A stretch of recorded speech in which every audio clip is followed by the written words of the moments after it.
Now y'all know Congresswoman Jasmine Crockett never holds back, and she lit into Donald Trump over the immigration raids. She called exactly what it is. Roll it. Representative Jasmine Crockett from Texas. Thank you so much, Madam Ranker, and thank you so much to our witnesses for being here today. You know, I've sat and I've listened, and what my colleague, Mr. Krishnamurthy, just talked about was just blatant racism. Like, I'm gonna just call a thing a thing. Like, this administration is racist. That he has always been a racist, and that is what we are enduring in this country. Let me give you some facts behind this racism, and they get mad when I say the things that I say, but I will not stop speaking the truth. Number one, I said that what we were experiencing in this country felt like what I would imagine slave patrols to look like. And frankly, anybody that knows anything about slave patrols, this is exactly what it was like. We're talking about lawless people that are going around with no warrants or anything, and it's all about rounding people up and disappearing them. That is what's currently taking place. And interestingly enough, even though modern day policing was born out of slave patrols, when I was speaking with one of my friends who is a federal law enforcement officer, he told me that one of the things that he has observed is that the culture is created at the top. And when I think about it, it absolutely makes sense. If you have somebody at the top that will not tolerate the types of things that we're seeing, then maybe those under you won't do it. But we know that we have a racist at the top. He has called himself the head law enforcement agent in this country, and therefore everybody has decided that it is okay to take off their hoods and mask up as ICE agents. Now, we've talked about how they have hidden themselves, but again, it reminds me of the Klan. That is why I proposed the Clear ID Act, to make them identify themselves, because it is dangerous for law enforcement as well as individuals, because you don't know, especially with ICE going around and doing the things that thugs do. They're busting out windows, they're breaking into homes, they're breaking people's arms. This doesn't sound like law enforcement. It sounds like thuggery to me. But just like you can have somebody at the top that sets the tone for ugliness going down, you guys are blessed, because in the city of Chicago, you have a mayor. You have a mayor that has decided that he will not back down. He will not bend to this administration, and instead he will stand up for the people. You have a man of valor that is going up against a villain, and I think that we have to make sure, especially while we're in his city, that we recognize his leadership, because it is invaluable. Now, some people think that this is all about Chicago, but I want people to understand that this cancer is infecting us everywhere, and if you don't think that it can come to your city, well, I've got news for you. You see, we've been talking about the cruel and unusual punishment that is in violation of the 8th Amendment that is being handed out. And honestly, it's a spit in the face of every American that we have an actual convicted felon that feels aggrieved to the extent that he feels like he's owed hundreds of millions of dollars when people are literally dying under our watch. Recently, I just sent a letter, it looks like on October 22nd, to Kristi Noem. And one of the things that I laid out is that we have seen the most detainee deaths in ICE custody in a single year in decades, with 20 deaths in the last 9 months compared to 24 deaths in the prior 4 years. Now, this week, we learned that an individual who went to the Dallas ICE field office for a routine visit, meaning that they were doing things the quote-unquote right way, they were detained.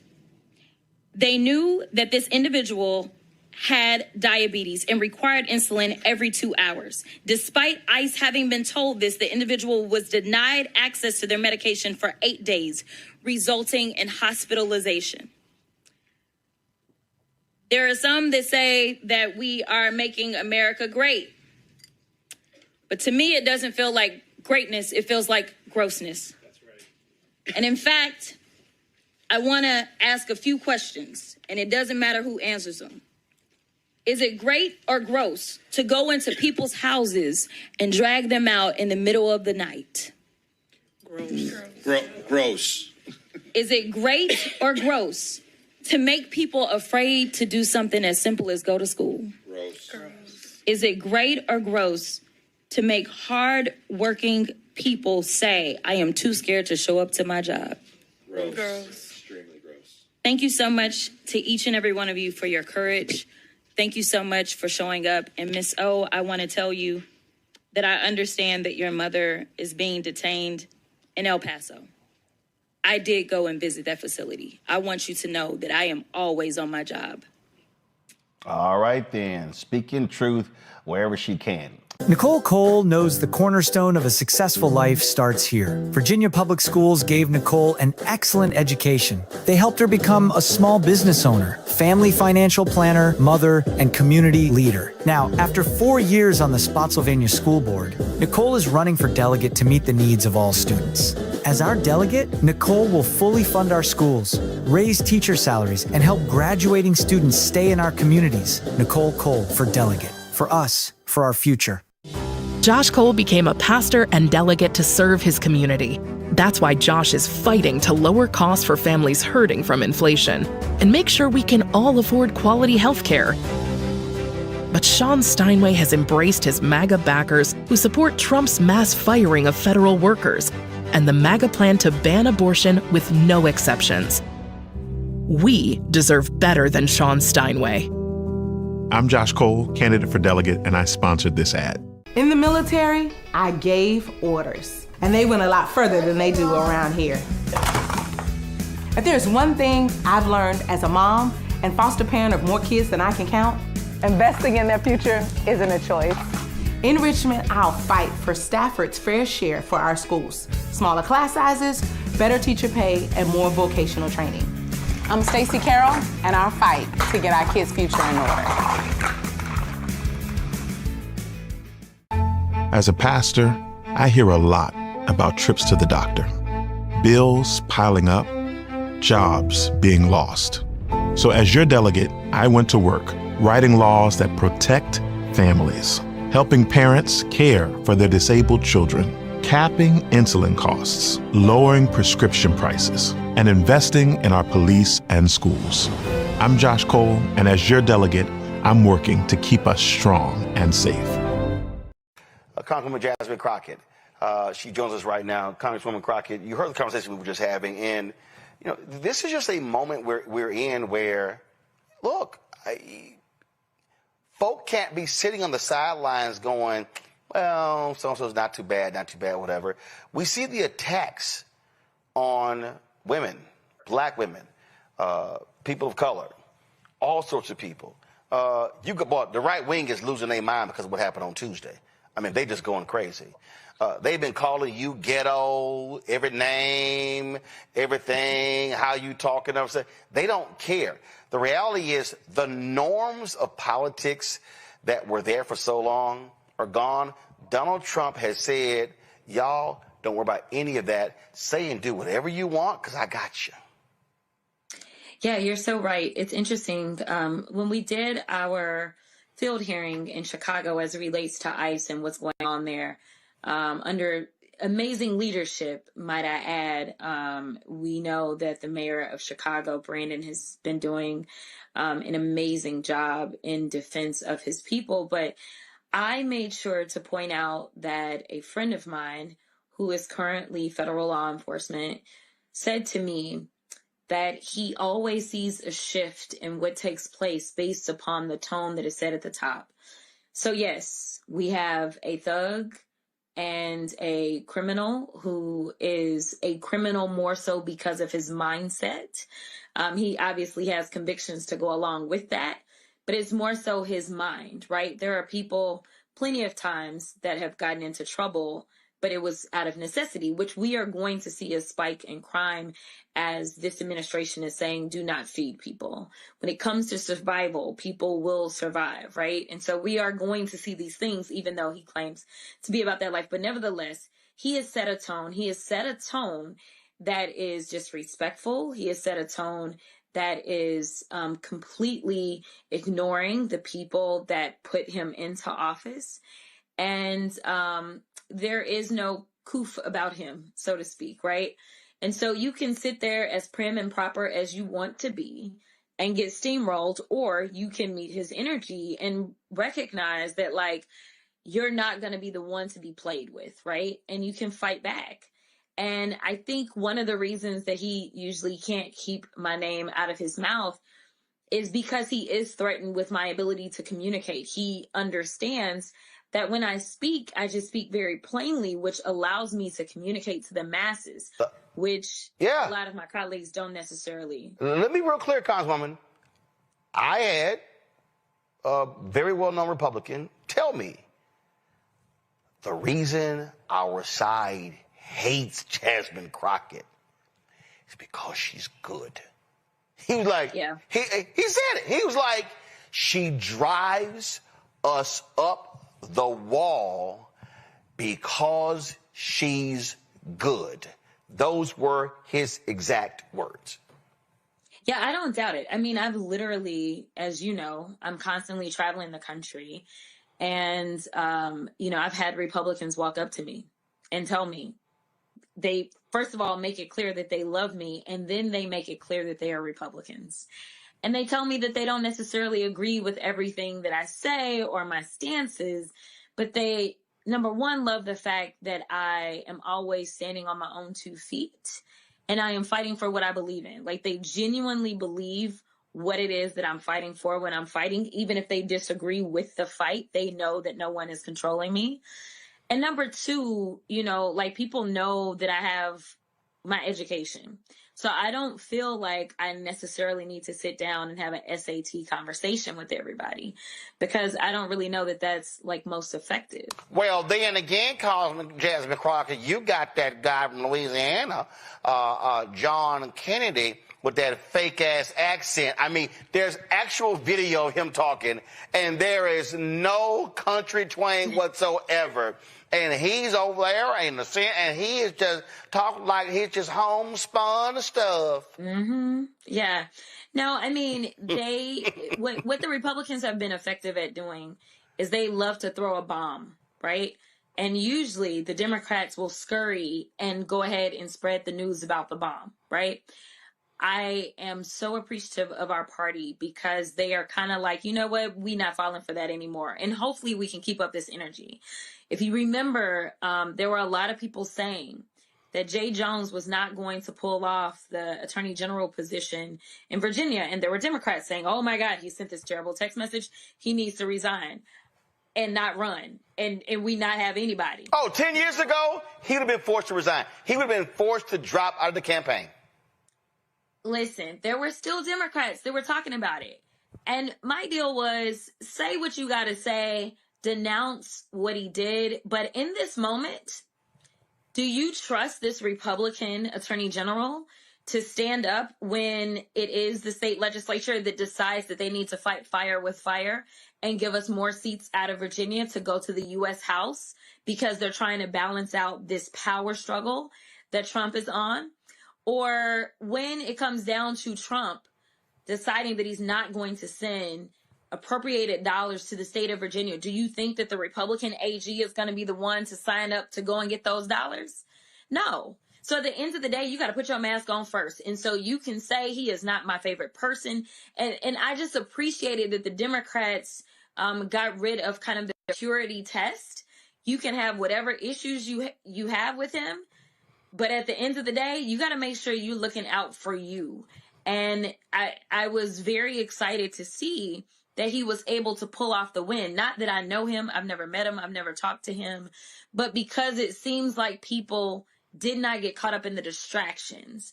And that is what the Republicans are very good at. There is no way that the Republicans get to point fingers while we have the most corrupt president ever in the history of this country sitting on his wannabe throne. Absolutely not. We got to do what we got to do. And we may not necessarily have perfect soldiers in this fight, but we need fighters. and we can't afford to cede any territory. And so I was very excited for what happened on November 4th. And Trump is the one that basically does not have a poker face. It was clear that he was very upset about what happened. And Mike Johnson just stood up and lied and said, oh, no, it was just in all the blue places. That's all it was. It's what we expected. And it's like, bro, there's a Republican governor that just got, I mean, obviously they only run for one term in Virginia, but like the numbers were crazy. Spamberger like was up by like 14 points or something. And we know that the last time they went for Youngkin. So, I mean, this wasn't just, and obviously no conversation about Mississippi, no conversation about what Georgia did, right? They all should be nervous, and they all should be kind of looking at Trump and saying, bro, it's time for us to get back to work. So come to the table. You're going to have to negotiate some of this. Otherwise, I am telling you right now, that blue wave that we saw is going to be a tsunami come the midterms. Speaking of that, obviously we have the racist gerrymander in Texas wiping out your seat, that of also one of the seats in Houston, a total of 5. You have to make a decision. Your name has been thrown out left and right by the United States Senate. Your name is popping up in polls and stories and whatever. How much time you got to make a decision whether you run for Congress or try for that U.S. Senate? Yeah, so I am running out of time, to be clear. Texas has one of the earliest primaries. And so our filing actually will begin in just a few days, and the filing period is going to close on December 8th. I fully anticipate that I won't announce what I'm doing until December 8th, to be perfectly honest. You're right. There's been so many independent polls that have been done. We just saw one that came out this week, where the case was made that there needs to be a multicultural coalition that is built in order to win. And so when you look at what it took for Spamberger to win, what it took for Mikey Sherrill to win, it all was kind of these multicultural coalitions. And based upon my performance, specifically with people of color, not necessarily saying that I'm performing bad with, Anglos, but specifically with how well I perform with people of color, the argument was made that I'm best situated, as well as the fact that I've been kind of making this argument that name ID wise, my name ID is significantly higher than any candidate that we've ever put up to run statewide. We always put up someone who has a great resume, but I think that our party has been very afraid of giving the Republicans too much time to beat up on somebody. And I got news for them. They've been beating up on me for a very long time. So I don't even know. I mean, they didn't came up with some other BS drama. I'm just like, this is just a normal day for me, right? Like, I don't get distracted. And I think because they have consistently tried to beat up on me, running crazy stories on Newsmax, running crazy stories on Fox, that kind of stuff, I think that it makes it to where it's more background noise at this point, right?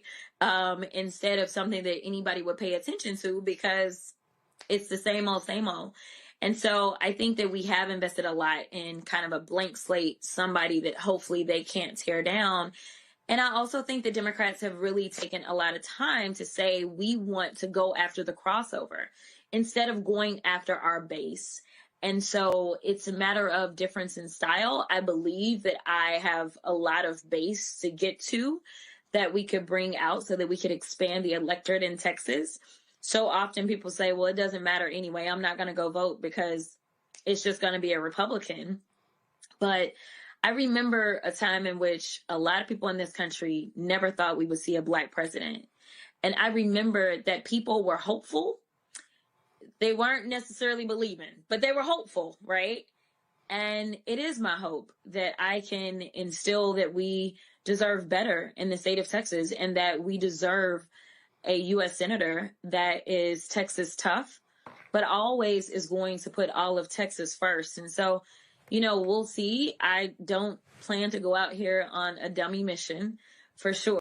So all I can say is that independent polls make it clear that there's a path for me. The candidate that the Republicans want to run away from is only 1 point ahead of me in a head-to-head which is well within the margin of error of any poll. And that's been in multiple polls where Ken Paxton is only outpacing me by a point without me ever spending one statewide dollar. But if I can't get people excited or motivated in ways that we've never seen in Texas, then I will absolutely be running for a House seat. I don't know which House seat. We're still waiting on the court. We are anticipating getting a court order within the next day or so, because we are about to enter filing and people have to know what the district looks like. So if our numbers don't come back, which they are working through that right now, to be something that I feel like we can jump off on, then I won't. I will stay in the House. Otherwise, it's go big or go home. So if you run, which one of those comfortable shoes are you going to wear behind you? Because you're going to have to be hitting a lot of pavement with 254 counties in Texas. My J's aren't behind me, but it'll be some J's, that's for sure. So you're going to have some comfortable shoes. Because it's a whole lot of ground to cover in Texas if you run statewide. Yeah, it is. People underestimate really how big Texas is. It is in the literal land mass. We are huge, but also, we're a state of over 30 million people. So it's a lot. And we have some of the most expensive media markets in this country. But, one of the things that I did that people didn't really realize, and it's just because I believe in good people getting into office, is when I was in the state house, I was helping out people that were running for office all over the place. And by the time I decided I was going to run for the U.S. House, there were so many elected officials that were willing to support me and come out really quickly and early because they were like, you had our back. And as it turns out, I had expanded my territory. Well, I've done that a little bit more quietly, for sure, consistently. And then there's some races that I'm big and loud about, such as Christian Menifee down in the special election in Houston for the old Sylvester Turner, the old Sheila Jackson Lee, the old Barbara Jordan seat, old Mickey Leland seat, Craig Washington seat. So historic seat. So I've been out front with him, but there are other people that I have helped out, whether it was mayoral races or state house races and things like that. And people just don't forget. And that's been all over the state. So I think that will serve me well if we decide to run statewide, because we have people that already have their own machines kind of together that allow them to be elected. And I would imagine that they would be helpful in making sure that I could tap into their machines as well. Well, if Colin Allred could raise $90 million last year against Senator Ted Cruz, of course, he's in this race as well. I think if you decide to run, $100 million ain't going to be a problem. I don't know if I would say ain't going to be a problem. I don't think, hey. We will hustle. We will fight. I'm saying it right now. Congresswoman Jasmine Crockett, if you run for United States Senate, you're going to raise more than $100 million. I'm putting that marker on the table right now. Okay, I'll take it. All right. Congresswoman Crockett, I appreciate it. Glad to have on the show. And, of course, as also my Congresswoman, I'm a constituent, which I made perfectly clear to Stephen A. Smith. You want to talk to a constituent to know what she's doing, come talk to me, because I actually vote in the 30th Congressional District. Along with your parents, who I love. Yeah, all y'all, listen, they work the polls, they do all this sort of stuff. What the hell are y'all doing in the control room putting this behind me? What's going on? Lord have mercy. Congresswoman, we got to go. I appreciate it. Thanks a lot. Bye. Hello, I'm Isaac Hayes III, founder and CEO of Fanbase, and I'm here with a very important message. We are at a turning point in the Black community where we must have equity in the apps we use that scale to billions of dollars. But this time, we own the infrastructure, we own the culture, and we shape the future. And Fanbase is the future. Fanbase combines the free functionality of Instagram, TikTok, and YouTube into an all-in-one platform built for the evolution of social media and monetization. With over 1.4 million users, that's real proof that we are shifting the conversation of tech ownership and equity for creators. So right now, I want you to go to startengine.com/fanbase and invest today. The minimum to invest is $399. That gets you 60 shares of stock in Fanbase at $665 a share.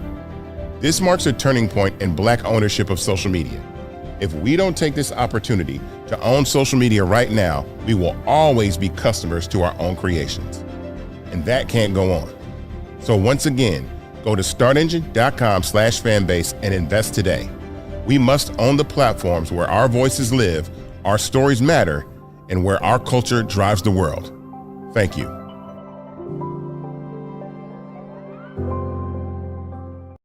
Congresswoman Jasmine Crockett during the House Judiciary Committee went off on the twice impeached, criminally convicted felon-in-chief, Donald Trump. Watch. Since January, Donald Trump has used the full power of the federal government to attack Americans in cities across the country.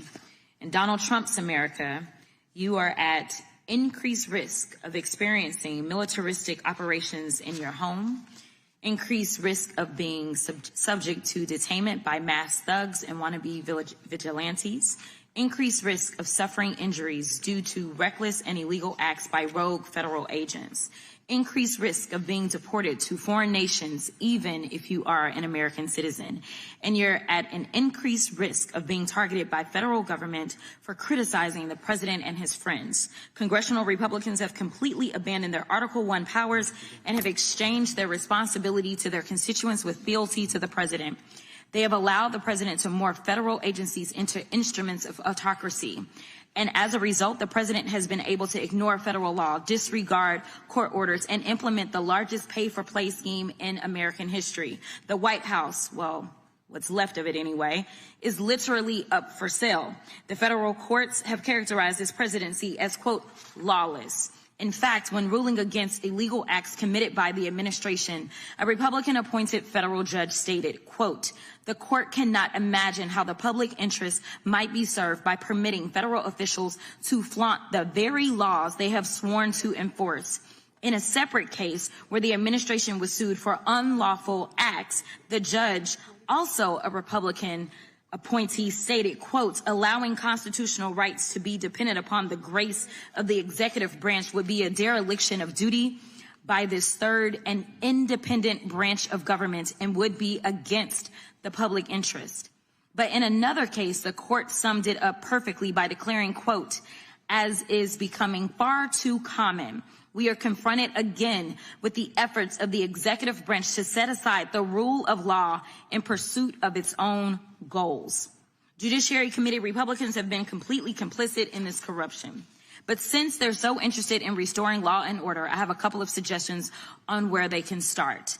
Number one, this is the President of the United States standing beside his best friend, Jeffrey Epstein. As we all know, Mr. Epstein is one of the most notorious sexual predators in American history. For 8 weeks, the Republicans on this committee have chosen to protect these two men instead of providing justice to Mr. Epstein's victims. Now the administration is panicking. First, they campaigned on releasing the Epstein files. Then AG Bondi and Associates did a photo op with the files. And she said, and I quote, the Epstein list is on my desk. Then somehow the Epstein list didn't exist. Then the Epstein files became a Democratic hoax. Now the president is supposedly supportive of releasing the files, even though he's currently ignoring a congressional subpoena to do so. Now the president is simply crashing out. And it's because he can't seem to explain his special decades-long relationship with one of the most prominent sexual predators in American history. It's already public that he's in the Epstein files, but his administration is hiding the context of his involvement, if any, with Mr. Epstein's horrific crimes. Now, this is Miss Ghislaine Maxwell. Miss Maxwell, who obviously helped Jeffrey Epstein traffic more than 1,000 women and girls, well, Donald Trump is now giving her special treatment while she's serving out her prison sentence. He won't even rule out giving her a pardon or commuting her sentence.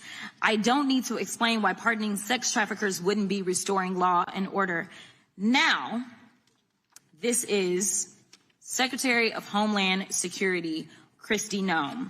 Not only has Secretary Noem been busy filming propaganda ads, She's also been busy cashing in on millions of taxpayer dollars. In fact, Secretary Noem has funneled millions of dollars to a company called the Strategy Group. The Strategy Group helped Secretary Noem win her campaign to become the governor of South Dakota. Corey Lewandowski, her top policy advisor, has worked with the firm. And the company's CEO is married to Secretary Noem's chief spokesperson, Mrs. Tricia McLaughlin. This is what corruption looks like. They're stealing money from the American people's pockets and depositing it into their bank accounts. Now we move on to yet somebody else. This is the so-called border czar, Tom Homan. Mr. Homan is on tape accepting $50,000 in cash bribes stuffed in a brown paper bag from an undercover FBI agent. Apparently, Mr. Homan accepted these bribes in exchange for awarding federal contracts to his friends. Trump's Department of Justice killed the investigation into Mr. Homan's crimes, and congressional Republicans didn't say a mumbling word. Lastly, this is insurrectionist and Nazi sympathizer Ed Martin. It appears that Mr. Martin is functioning as the Associate Deputy Attorney General, Pardon Attorney, Director of the Fake Weaponization Working Group, and Special Attorney for Mortgage Fraud. All that means is that Mr. Martin is Trump's lapdog, whom the president sends to initiate lawsuits against the president's perceived political opponents. This is what we call organized crime. They're breaking the law, often by stealing taxpayer dollars, covering up their crimes by ending and obstructing investigations, then prosecuting people who call out their unlawful behavior. And while the Republicans are encouraging this corruption, they're abandoning actual victims of violent crime and ignoring the Republican-led state's 21st century murder crisis. In September's appropriation markup, congressional Republicans proposed reducing the FBI staff by thousands of positions and underfunding the agency by more than $1 billion. They've proposed slashing resources from the ATF. They've proposed cutting grants for juvenile justice programs and hate crimes and eliminating the community violence intervention and prevention grants. They're literally defunding the police. So no matter what they say at today's hearing, congressional Republicans have proven that they are not investing in keeping American communities safe from violent crime. Mr. Chairman, I yield back. You know, it's hilarious sitting there listening to Congresswoman Crockett talk about corruption, Reese. And Dan Bongino, you know, the one who got a pass when it came to being vetted, he actually put this tweet out today. Public corruption will not be tolerated. Come on, go to the tweet. Come on. Public corruption will not be tolerated. Reese, I'm laughing because Donald Trump has pardoned a number of people who were convicted of public corruption. So I'm like, it ain't no shock they let Tom Homan off the hook for taking that 50 grand. Donald Trump is a convicted felon. Let's also remind people that. So he is the epitome of corruption. He's been civilly also convicted in order to pay tens of millions of dollars for fraudulent business activities. So he is the epitome of corrupt. And as Congresswoman Crockett pointed out, I mean, it's like a mob boss. This is a shakedown half the time. So I think Dan Bongino, I think he maybe is trying to distract from the fact that he was one of the people calling for the Epstein files before he became, undeservedly so, the deputy FBI director. But nobody believes anything you got to say, Dan. Okay, so bye-bye. I just sit here, Joy, and I mean, first of all, let's just be real clear. Yeah. Donald Trump is completely, undoubtedly, absolutely, undeniably corrupt. Mm-hmm. He is. I mean, so they are pimping the White House. This is like telling, hey, Bonnie and Clyde, we're going to hire y'all to be a bank manager. I mean, that's easy for them. Like, that's literally, I mean, what these fools are doing, the selling of access, the pimping, the deals being cut. You can buy this dude off. There is no announcement. There is no announcement made out of his mouth where I don't instantly think he got a check Somebody paid him. He is selling pardons. I don't give a damn what. Yeah. He's selling pardons. He's absolutely selling pardons. And then when he can't sell it, he just doesn't prosecute at all. He undoes things that were already in progress for his friends. And then when they point it out, they say, you know what, this person invested in your company, or this person has a personal relationship with someone who has a financial interest in your company. He says, oh, well, a lot of people like them, as if that's a legal standard. This man is corrupt. Birds of a feather flock together. And, you know, I was listening like, why is he just being so open about it? I personally think he's being open about it because it serves two purposes. One, it lines his pockets. But the other thing is it distracts us all, right? So now we have to talk about it, and we should, right? But it hides whatever else corrupt he's doing down the line. Moreover, I think just things aren't working together on policy. The economy, as we began the show, the economy is doing poorly. His tariff policies aren't going the way he wants them to go unless he tries to buy people, right? Where they give him, like the Swiss did, give him a watch or give him a gold bar or give him something, right? And also like his immigration policies are hated. All around, he's seeing failure after failure. Governing is harder than it's ever been. And his foreign policies are not the success that he purports them to be. And so he's going back to what he knows. Well, what he knows is the grift. Look, he wants to be a dictator. He desperately wants to be a dictator. Now federal judges ruled that, yes, his order to have National Guard in D.C. was unlawful. More federal judges are ruling against him. And so this is somebody who is absolutely, beyond a doubt, idiotic. And we're seeing what happens when you put someone who has no morals, no values, no principles, no ethics in a position of authority. Greg Carr joins us right now. And Greg, what Congresswoman Crockett laid out, like, yeah, we're dealing with a dictator. We're dealing with somebody who loves dictators, and we're dealing with a thug. He is the thug in chief. He is a corrupt thug. That's who Donald Trump is. And MAGA, for every day they suck up to him, all they're simply doing is just lining his pockets, and he don't give a damn about none of they broke asses. None. He does not, brother. He does not. And forgive me for being late and for the lighting. I'm here in Philadelphia, the Black Male Educator convening. 1,000 educators from all over the country, mostly black men. And if I got stopped one time, I got stopped 300 times today to tell you that the Black Star Network must succeed, and all these people watching. So someone went back to the hotel rooms and watched that. I had to give you that message first of all. I appreciate it. Anyway, but yes, Congresswoman Crockett is really showing the way. Keep your foot on his neck. As you've been laying out now for months, and certainly we're seeing it now. I think he may have peaked. As you say, the judges are pushing back now, whether it be Utah, whether it be district and state judges, whether it be his person in Virginia and in New York who are in trouble now as these federal judges say, you weren't even appointed. And wait a minute, wait, you're filing claims to the grand jury and you didn't even give them the true bill. So he may have peaked. This stunt he pulled with Mohammed bin Salman this week in the White House, when approached about the journalist Jamal Khashoggi to say, hey, a lot of people didn't like him and things happened. Donald Trump, we know, is mentally ill. We know he's not well. But what Congresswoman Crockett is doing now is pressing the advantage.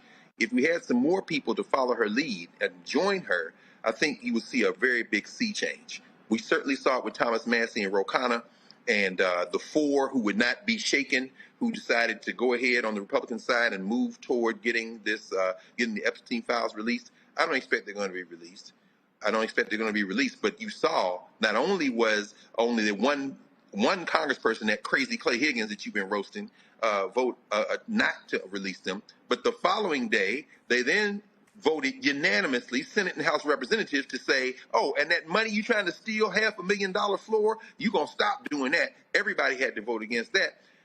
What Jasmine Crockett is doing, what Representative Crockett is doing, is basically delivering a playbook from the House of Representatives on how to speak truth to power and to be fearless. Between what she's doing and what, a person like Gavin Newsom is doing in California, I think this is what turns the tide as this thing has. I really do believe it's beginning to peak. Hello, I'm Isaac Hayes III, founder and CEO of Fanbase, and I'm here with a very important message. We are at a turning point in the Black community where we must have equity in the apps we use that scale to billions of dollars. But this time, we own the infrastructure, we own the culture, and we shape the future. And Fanbase is the future. Fanbase combines the free functionality of Instagram, TikTok, and YouTube into an all-in-one platform built for the evolution of social media and monetization. With over 1.4 million users, that's real proof that we are shifting the conversation of tech ownership and equity for creators. So right now, I want you to go to startengine.com/fanbase and invest today. The minimum to invest is $399. That gets you 60 shares of stock in Fanbase at $665 a share. This marks a turning point in Black ownership of social media.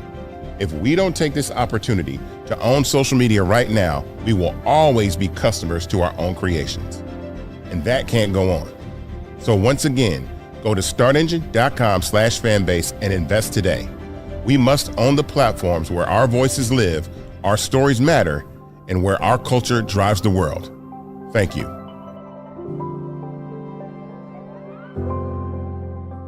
Thank you so much to the ranking member and again to the mayor for calling this. But let me be clear. Donald Trump is running the most openly racist immigration regime in modern American history.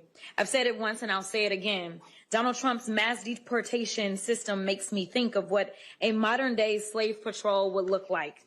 Slave patrols were armed groups empowered by the government to control, intimidate, and terrorize people solely based on color. That's what's happening now. Donald Trump is sending mass agents without warrants into communities of color to terrorize the people who live there. And the reason that I want to make sure that I draw out this link, because we heard Maxine say that Black and brown is coming together. I want to be clear about this. This should not just be the immigrant community. This should be all of us united, because we know united we stand, divided we fall. And unfortunately, this last election, we allowed ourselves to be divided. Now, Ms. Velez, it's my understanding that you were detained by federal agents while you were on your way to work. Is that correct? Did any of these agents present you with a warrant? No. An explanation? No. Did they do anything other than illegally detain and arrest you?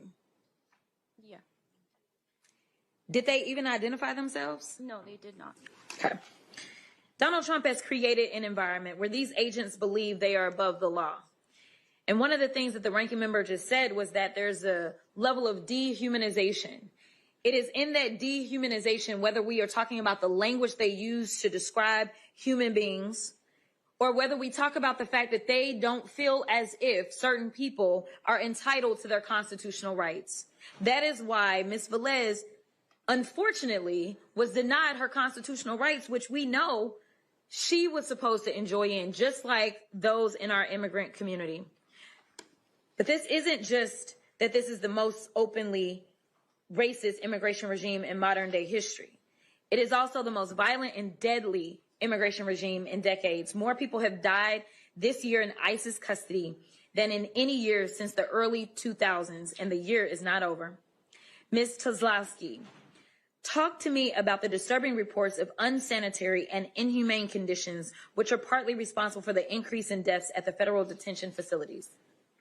The conditions that we see in the federal detention centers, from holding facilities to facilities across the country, are absolutely deplorable. They are deadly, as you have pointed out. But we see conditions where people are denied medical care, where people are harmed while in custody, where people are held incommunicado from their families. What we are seeing right now are the most horrific conditions, and they are simply designed to get people to give up on their cases. They're intentionally cruel, being kept away from their families. In some cases, we've seen people in the midst of chemotherapy treatments, people on dialysis who are being held in conditions where they don't have access to bathrooms, where they're given rotten food, where they're in places that are so crowded, rooms that are meant for just a dozen people with 60 people in them, that they can't even lay down despite their delicate medical conditions. Thank you so much. Listen, Donald Trump has dehumanized people of color for decades. I want y'all to understand this is who he is. This is an actual feature of what it is to be Donald Trump. Instead of a flaw, he demanded the execution of innocent black boys. He has been sued many times for racial discrimination. He called African nations shithole countries. He said that, quote, immigrants poison the blood of our country. And he's repeatedly refused to denounce white supremacy. In fact, he's hired many white supremacists to work in this administration. And now they're carrying out this racist and violent mass deportation, and it is destroying our country. LA, we stand with you, and we stand with the rest of this country. Thank you so much. Right now, I want to bring back Dr. Larry J. Walker, the associate professor at the University of Central Florida. What are your thoughts about? Need to acknowledge that Congresswoman Crockett is by far one of the most effective Democrats on the Capitol Hill. Every time she speaks about issues relating to this or other topics, she's always really clear and concise in terms of the message she delivers. So in terms of some of the things clear points she had to make is, look, for people who are watching this and, family and friends, either you believe in democracy or you don't.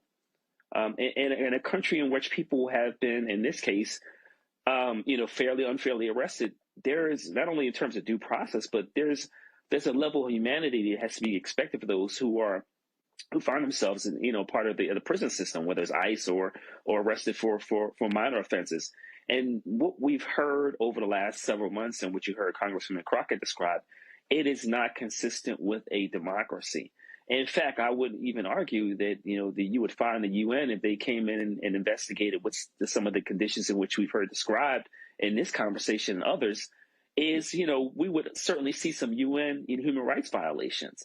So as Americans, you have to stand strong and decide if we're going to allow people, regardless of their immigration status, to be treated like human beings, or we're going to turn a blind eye and let these conditions continue to worsen and more people lose their lives. So you feel like these concerns are legitimate? Yeah, I mean, this is inhumane. I mean, we can't constantly allow people to be treated like this. You heard the Congresswoman talk about individuals who are on dialysis or various other health issues that they can't even sleep on a cot and maybe they have to sleep on the floor. We've heard all these conversations over the last couple of months about the food that individuals are receiving. In addition to that, what about all the pregnant women we've heard, in some cases, women losing the child because of the conditions they're living in and not receiving the kind of treatment they deserve. So, once again, the question I pose is if you believe in democracy, is this what a democratic nation looks like? Tell us more about how people should be responding. Yeah, I think that obviously, in the last couple of months since the election, we're seeing increasingly more people protest outside these facilities and protest elected officials, local, state, and federal level. And I think that, while there's some people may argue that this is not an effective tactic, it is. And how do we know that? Because history teaches that. When individuals protest from various racial, ethnic, and religious backgrounds, when they see injustice, then eventually the wheels of justice are turned in the right direction. But we need to see larger protests, and also for any corporations that are involved in supporting or platforms, social media platforms, then we should also not support those entities. And once again, apply pressure to local, state, or federal officials to make sure that once again that human beings are treated the way they should be treated. Do you really believe that Trump policies are targeting Black? Well, I think it's a coincidence or maybe not a coincidence. When we talk about, I know, Roland's talk on the show about, and we'll talk about today, the hundreds of thousands of Black women who lost jobs. I think we also saw the removal of TPS for Haitians, so hundreds of thousands of Haitians who can't possibly return to a country that's been ravaged by weather and economic conditions and the number of gangs we see there. So I would say the policies and the public comments, like we heard talk about Somalians just in the last 24 hours, tell you where his priorities are in terms of how he views people and also people of African descent. So I would say, actions speak louder than words. And as the saying goes, but we've seen the words and actions, not just over the last couple of days, but over the last several years. What do you think is to come within the next year? Well, I talked about the importance of protests as it relates to, what's happening right now. But I have a stark warning for Americans is that things are not likely to get better if there's not some significant political change. The Republicans control the executive branch, the House and the Senate, and several state legislators. So it's going to be really incumbent on American citizens to stand strong. And once again, if you, like I said, if you see injustice, you've got to, and in this case, you certainly do, is to fight for it, fight against it, and make sure this tidal wave doesn't continue to hit and hurt as many Americans as possible. Hello, I'm Isaac Hayes III, founder and CEO of Fanbase, and I'm here with a very important message. We are at a turning point in the Black community where we must have equity in the apps we use that scale to billions of dollars. But this time, we own the infrastructure, we own the culture, and we shape the future. And Fanbase is the future. Fanbase combines the free functionality of Instagram, TikTok, and YouTube into an all-in-one platform built for the evolution of social media and monetization. With over 1.4 million users, that's real proof that we are shifting the conversation of tech ownership and equity for creators. So right now, I want you to go to startengine.com/fanbase and invest today. The minimum to invest is $399. That gets you 60 shares of stock in Fanbase at $665 a share. This marks a turning point in Black ownership of social media. If we don't take this opportunity to own social media right now, we will always be customers to our own creations. And that can't go on. So once again, go to startengine.com/fanbase and invest today. We must own the platforms where our voices live, our stories matter, and where our culture drives the world. Thank you.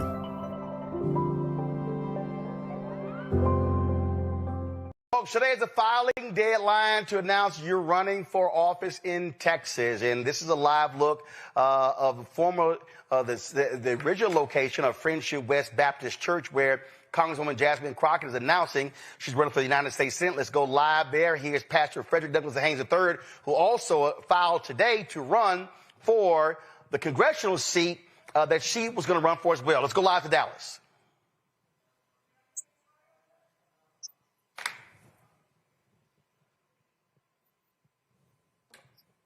All right, folks. So there's an audio feed. I don't understand what's going on.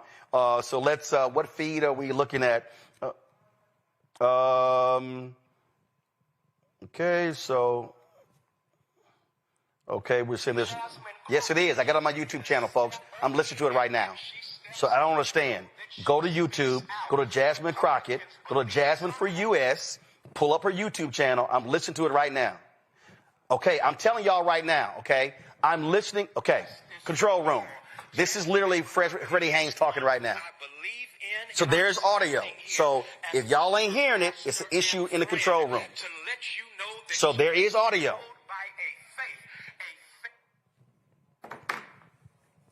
All right, let's do this here. Go to the feed. Let me go get my iPad, and I'll play it from here. So let's do this here. Play a commercial right now. I'll be right back in 60 seconds.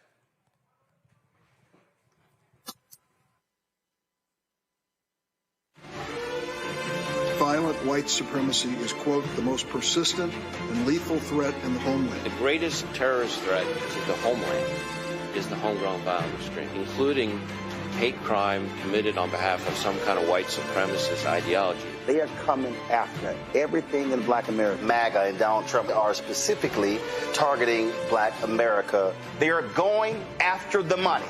Attack Black Lives Matter. Attack critical race theory. Attack woke, DEI. MAGA wants to defund Black America. This is a perfect example of their desire.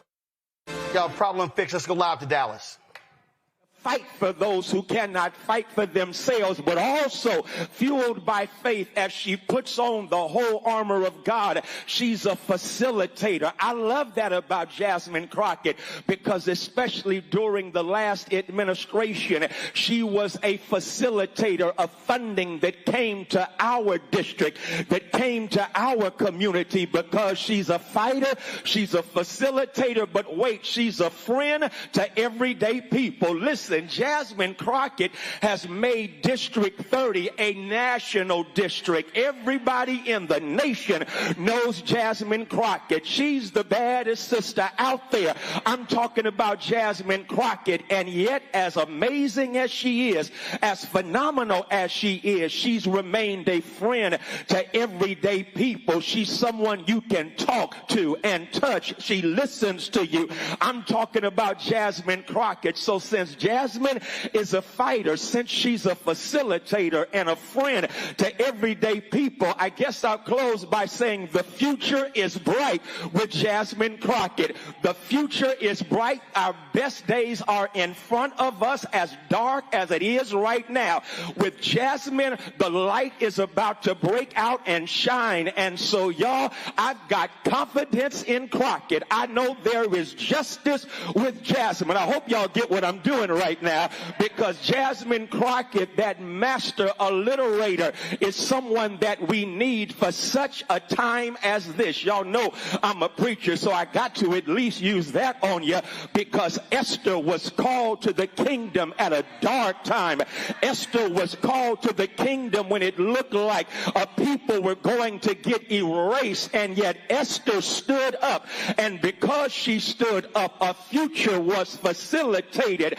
And so, y'all, here is our Esther, and I'm simply saying, in the name of Ann Richards, in the name of Barbara Jordan, in the name of Eddie Bernice Johnson, would you receive from me right now the next senator from the state of Texas? I'm talking about Jasmine Crockett.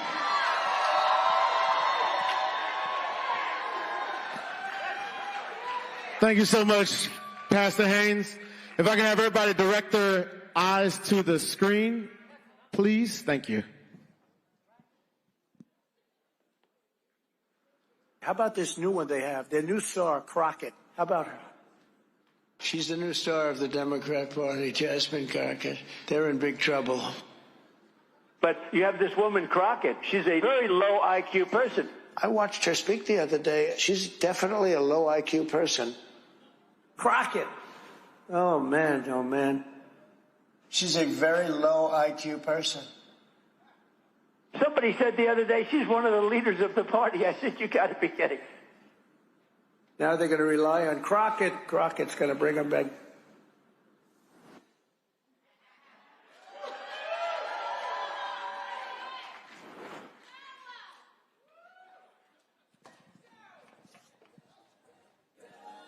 All's my life I has to fight. All's my life hard time. All right, ladies and gentlemen, the moment that we have all been waiting for.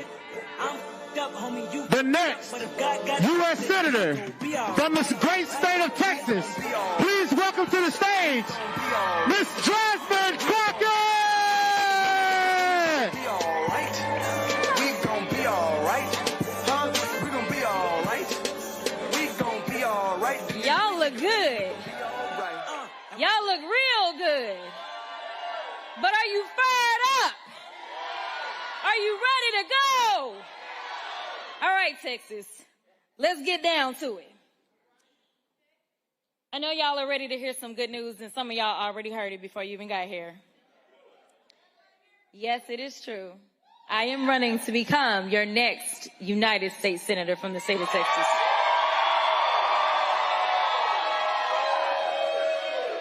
I honestly can't put into words what it means to me. You see, a lot of people think that making decisions like this, you take them lightly. I'm here to tell you that I understand that there's a responsibility. I'm not reading from my script, so they're about to be confused. There's a responsibility that lies with all of us, especially in this moment. There are a lot of people that said, you got to stay in the House. We need our voice. We need you there. And I understand. But what we need is for me to have a bigger voice. What we need is not only a voice, but we need to make sure that we are going to stop all the hell that is raining down on all of our people. So over the last couple of months, I've been thinking about our future. Where do we go from here? And obviously, I've been thinking about Texas. I thought about my classmates from law school. One is standing right up front, Mr. Anthony Farmer. I thought about the big dreams we all had, fighting for justice in the courtroom, starting our own businesses, buying a home, starting families. If you think about it, our dreams were the American dream. Opportunities for those who work hard, home ownership, jobs, entrepreneurship, and security. And that time, we were headed into the Great Recession. I took a job in East Texas for a pretty well-known family-owned law firm. I began doing class action defense work. And honestly, I wondered if I'd made a mistake. I wondered if that was really what I was supposed to be doing. It just so happened that they had just started a new public defender's office in rural East Texas. And so I decided that I would join that public defender's office. I joined it because I believed everybody deserved a voice in the courtroom. Even if they couldn't afford an attorney, one would be provided to them, and that attorney was me. I loved being a courtroom warrior. I got some judges here. They probably can't identify themselves, but nevertheless, I loved being in the courtroom. You know, I never thought that I would run for office, but some people are able to inspire others as they walk their own path.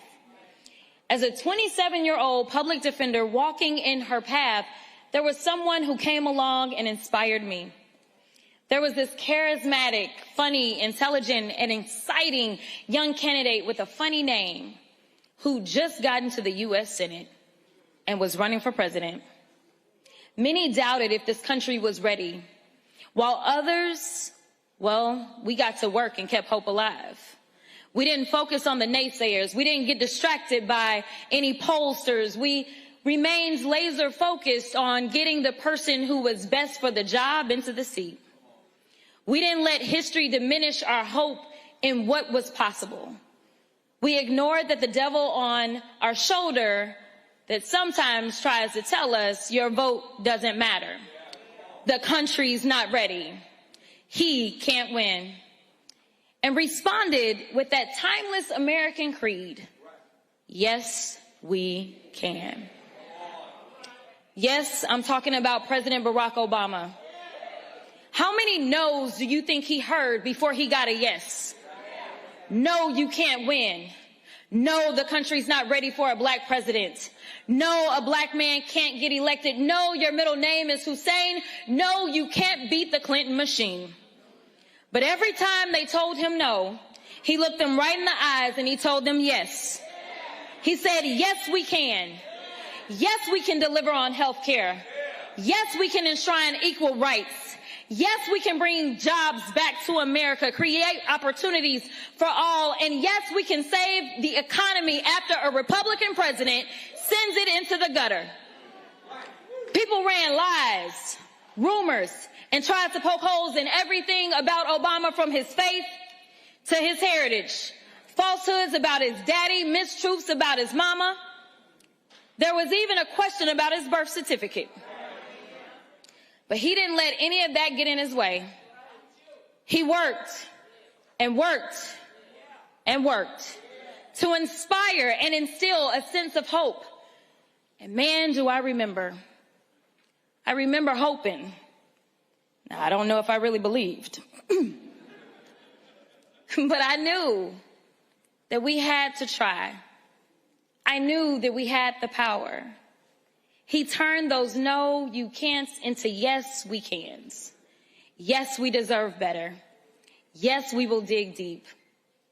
Yes, we can. Back then, as the housing bubble burst and the economy crashed, I saw everyone around me struggling. I saw a system that ignored them and legal system that failed them. Then I remembered Obama's words, change will not come if we wait for some other person or some other time.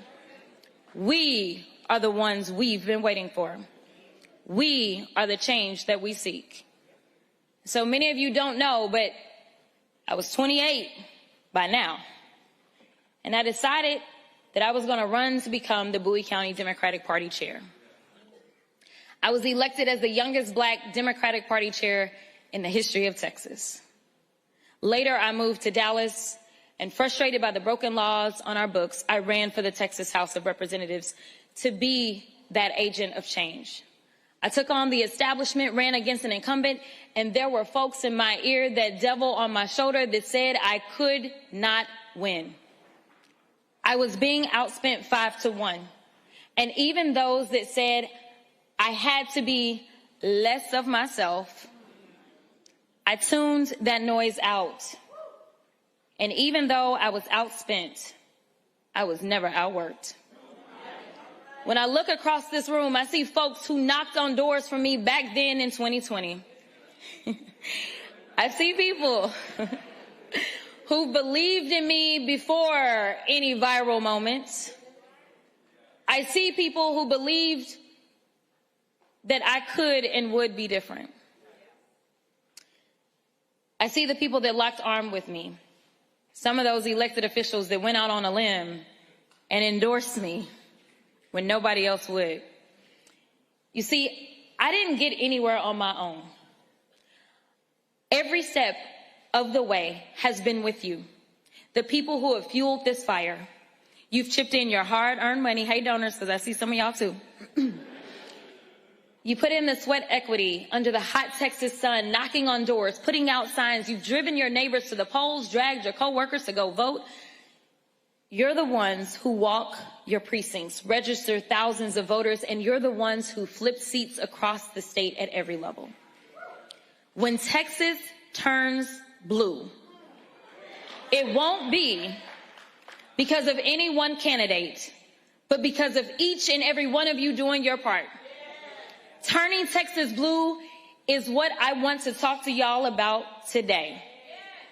Now, there are those that say, ain't no way, we done tried it 50 kinds of ways. Let me be clear, y'all ain't never tried it the JC way. We used to telling us what I can't do, but they have no idea what Crockett's crew will do. And so I just want to be clear, for all the haters in the back, listen up real loud. We gonna get this thing done.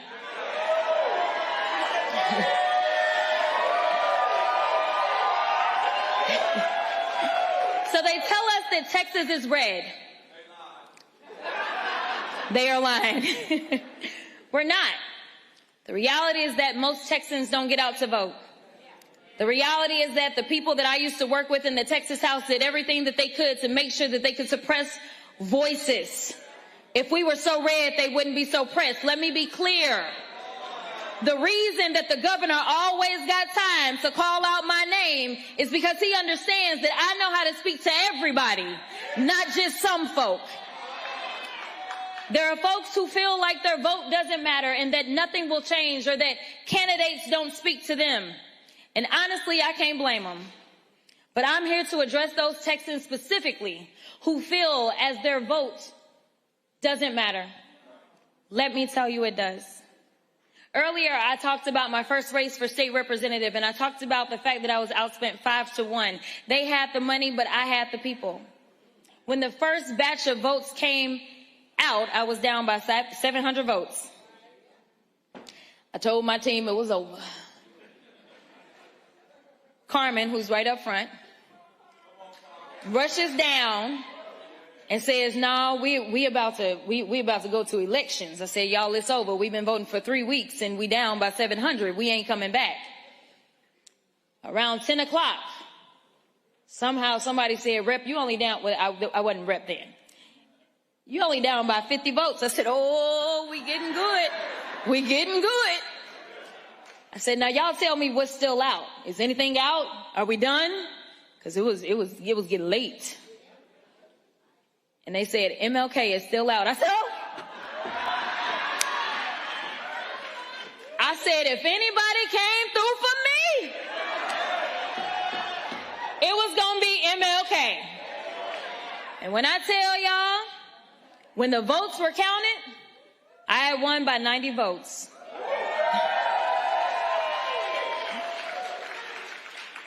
Out of 10,000 votes that were cast, I won by 90. It was the closest state house race in the entire state of Texas that year. So you know where those votes came from? They came from the mom who organized the entire neighborhood to go vote because she knew I would fight like hell for her daughter. It came from the retired firefighter who talked to each and every one of his or her neighbors in the senior homes and the people that they lived around. It came from everywhere. It came from the churches. It came from home healthcare workers who ran across the street to vote at the library during their lunch break. It came from citizens who hadn't voted in years, but went to cast their ballots because they believed that I would bring a new generation of servant leadership to the government of the people, by the people, for the people. Each and every one of those votes made up the 90 votes we needed to bring change. And I'm going to add this. It even came from unhoused folk. See, what y'all don't understand is that people like to devalue certain people. But the only place that equalizes us is at the ballot box. So I don't ever want anybody, no matter what your socioeconomic background is, to believe that you don't matter or you don't count, because the time that you count is when you are at the ballot box. A single grain of rice can tip the scales. Every single vote counts, and that couldn't be truer in the United States Senate. It was a single vote in the United States Senate that saved the Affordable Care Act, that saved millions of Americans' health care coverage. That vote was cast by John McCain, who showed bravery and honored his oath of service. Yeah, clap it up. He bucked his party's president to do what was right for his constituents. Sadly enough, we all know that Senator John Cornyn does not have the guts to stand up to Trump. But I can tell y'all who does. I do. Cornyn carries on with business as usual while small businesses across Texas take the hit from Trump's tariffs. Well, I'm done with politics as usual.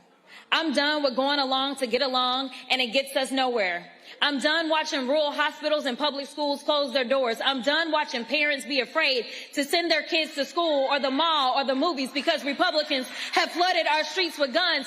I'm done with the senators sitting around doing nothing while Trump takes your hard-earned money, skims your Social Security, slashes Medicare, and gives tax breaks to billionaires.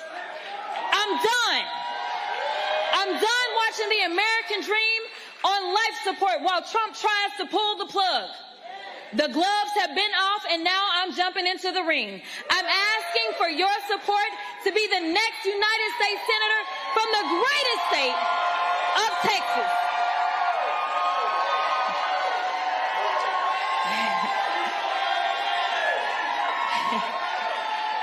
I'm running because I don't ever lose focus of the people and what we deserve. We deserve a government that is by the people and of the people, not one that's bought and paid for, not politicians who are self-serving and line their own pockets. Most of you know that I am a civil rights and criminal defense attorney, that I made a living arguing cases before juries and fighting for Texas who were harmed to receive justice.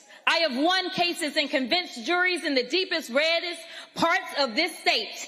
And I'm ready to make the case to the people of the great state of Texas. My experience spans both state and federal. As you may have seen, I have spent more time on the federal level than I did on the state level. And frankly, I'm very well aware of what is happening on the federal level, on the deepest levels of the federal level. If elected to the Senate, actually when, I was about to say, y'all slow. I will begin on day one fighting to lower costs, deliver on health care, make home ownership and entrepreneurship accessible to all, and hold Trump accountable.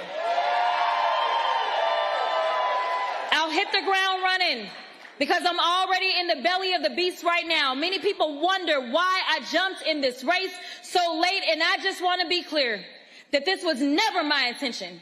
This was never about me. I never put myself into any of the polls.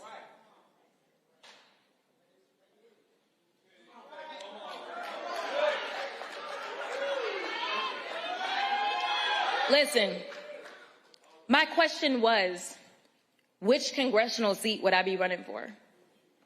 And for Texas 30, I love you, Texas 30.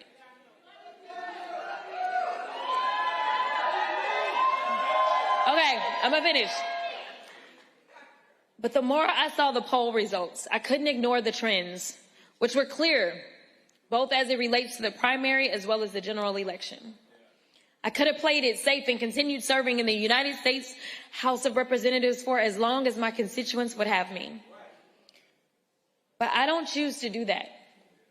Because Texas, this moment we're in now, is life or death.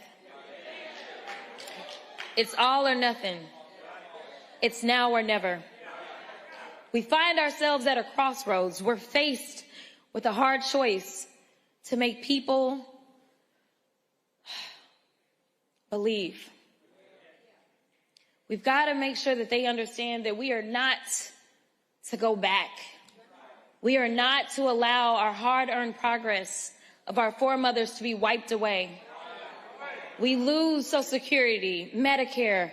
We lose the right to vote, to love, and live freely. That's one path where we go back in time.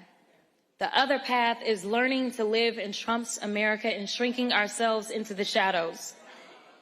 It looks like people who are afraid to worship or love freely because people are simply, right now, afraid to walk down the streets.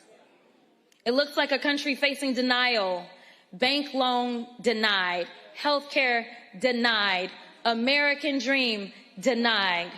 But I'm here to tell you there is a third path, a path where we move forward as one people united under a common vision, a path where we reject Trump's false promises and reject his lies and division. I'm asking you to walk down this path with me, shoulder to shoulder, and envision a Texas where every child, no matter their story, can go to the best public schools, can afford to go to college or learn a skilled trade, a Texas where that child has every opportunity to grow and thrive. That means nutrition, healthcare, mental health, and safety. Imagine a Texas where that child grows up and can buy a home with first-time home buyers assistance. Imagine that child wants to start a business and create jobs in their community they live in Texas, where they can actually access some capital to get started. Now contrast that to our reality today, where a child's opportunities are limited by their zip codes. I think about the children in Houston who had their school district taken over by Abbott. I think about the children in Lufkin who went hungry this summer after Republicans cut funding for summer EBT. I think about the young adults and families in Amarillo that would love to buy their own home but can't afford it. I think about the farmer in Loving County who had to find his way to the nearest hospital miles and miles away because Texas has closed more rural hospitals than any other state. And by the way, if you know farmers, it takes quite a lot before they'll even think about going to the doctor. So I know this. This man was in pain, and his pain was ignored and neglected by 3 decades of Republican domination in Texas. And I'm going to keep taking down this path with me. But let's first address the elephant in the room, quite literally. I know many of you are wondering why I'm running for a seat that everyone says cannot be won. The last time Texas elected a Democrat to the United States Senate, I was 7 years old. Do not try to do the math. Cornyn was already 36 and serving as a district judge. For most of us, a Republican-controlled Texas is all we've known. But we cannot let that diminish our faith and belief in what can be. I stand before you because I'm not looking backwards in the past. My eyes are fully ahead and fixed on the bright horizon ahead of us. I'm running for this seat because I'm going to be hung up on the brokenness. I'm not going to be hung up on the brokenness of the past. I'm focused on fixing up our future. Many people have asked, and all of us wonder, can we win this race in November? I'm here to say, yes, we can. I'm also here to say it's not if we can, but if we will. If we will get out and knock the doors, call the people, and meet them where they are. It's a matter of if we will do the work to have the necessary conversations about the future of our nation. Will we come together as one? This isn't about me or them. It's about you and us. This is not about ambition. It's not about my ambition. It's about yours. Your hopes and your dreams, and a government that has your back, not pushes you back. No Democrat has done what we're seeking to do, and that is win a statewide election in Texas in the 21st century. So there is no roadmap. There is no blueprint, and there is no cheat code. So for everybody that thinks they got it, just watch and I'll give it to you. This path we're going on together is one that must be forged ourselves. So let's be honest, if there was anyone with the recipe, well, they would have already won. But I also know this, if Mississippi can flip seats, then why can't Texas? If Georgia can elect 2 Democrats to the United States Senate, then Texas can too. In 2012, Mitt Romney won Texas by 16 points. In 2016, Trump won Texas by 9 points. As his administration went on and people felt the hurt, his margin in 2020 shrunk. In 2020, as people were fed up with his administration, as people sat around the dinner table, 500,000 American families stared at the empty chairs. The chairs once filled by loved ones who died from COVID. I remember the long lines, the lines we waited in for rapid testing, the line folks needing unemployment, the long lines at the food banks. Well, guess what, y'all? Under Trump 2.0, people are still unemployed or forced to work multiple jobs. And after all the cuts to SNAP, the rising cost of everything except wages, food banks are stepping up once again to fill the gap. But I remember another place where the lines were so long and in many places wrapped around the building, and that was at the polls. We turned our pain into purpose. We kept the faith and we did the work. We put fear in the hearts as the margins tightened and we were closing the gap. What did they do in response? Did they take a look in the mirror? Try to offer real solutions to the real issues? No. Instead, they decided to come up with ways to keep you from being heard, to make it harder to vote and easier to cheat. Well, I'm here to tell you, don't cheat yourselves. Don't fall for the okie doke. I'm asking you not to worry about the naysayers, the critics, and the haters, because they already here, y'all. It's not about them or what they believe. It's about you and us, what we know is possible when people come together. So I'm asking you to tune out those intrusive voices that say she can't win because she's black, because she's a woman, or because she's a Democrat. If you believe women should be in all spaces, then I ask you to stand with me. If you believe we should be judged by the content of our character, then I'm asking for your support. And if you believe this election should be about the issues, who has the better policies and ideas, and who is best for the job, then I ask for your vote in the Democratic primary election this March and again in November. You see, we know what the Republican tactics will be. A flood of lies and attacks designed to turn blacks against whites, city against country, and you against me. They are experts in the politics of division. It's how they've gotten here. Division is how Trump got elected and then re-elected. This election is about adding voices to our electorate, about multiplying turnout with a robust operation and a unifying message that asks, how is it that Texas is prospering, but the people are struggling? We have the 8th largest economy in the world, yet kids go hungry. Seniors have to skip their prescriptions. Parents are forced to choose between braces for their children or hospice for their parents. We are the #1 state in exports, driving the American economy, yet somehow we are also #1 in uninsured women and children. The state is thriving while the people are facing tribulation. We are better than that, tougher than that, and Texas deserves better, and together we will.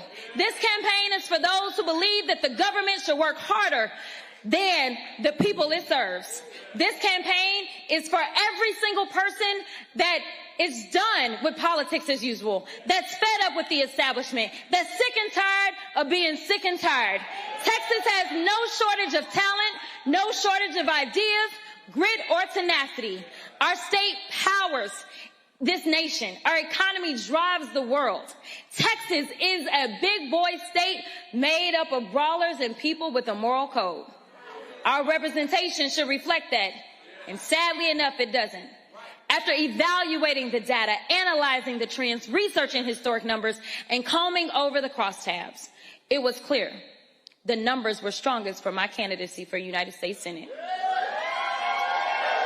That's why I decided to enter this race, because otherwise I would have continued doing what I've always done, which is support whichever candidate had the strongest numbers. So I want to be clear. I'm not running just to run. This is about winning.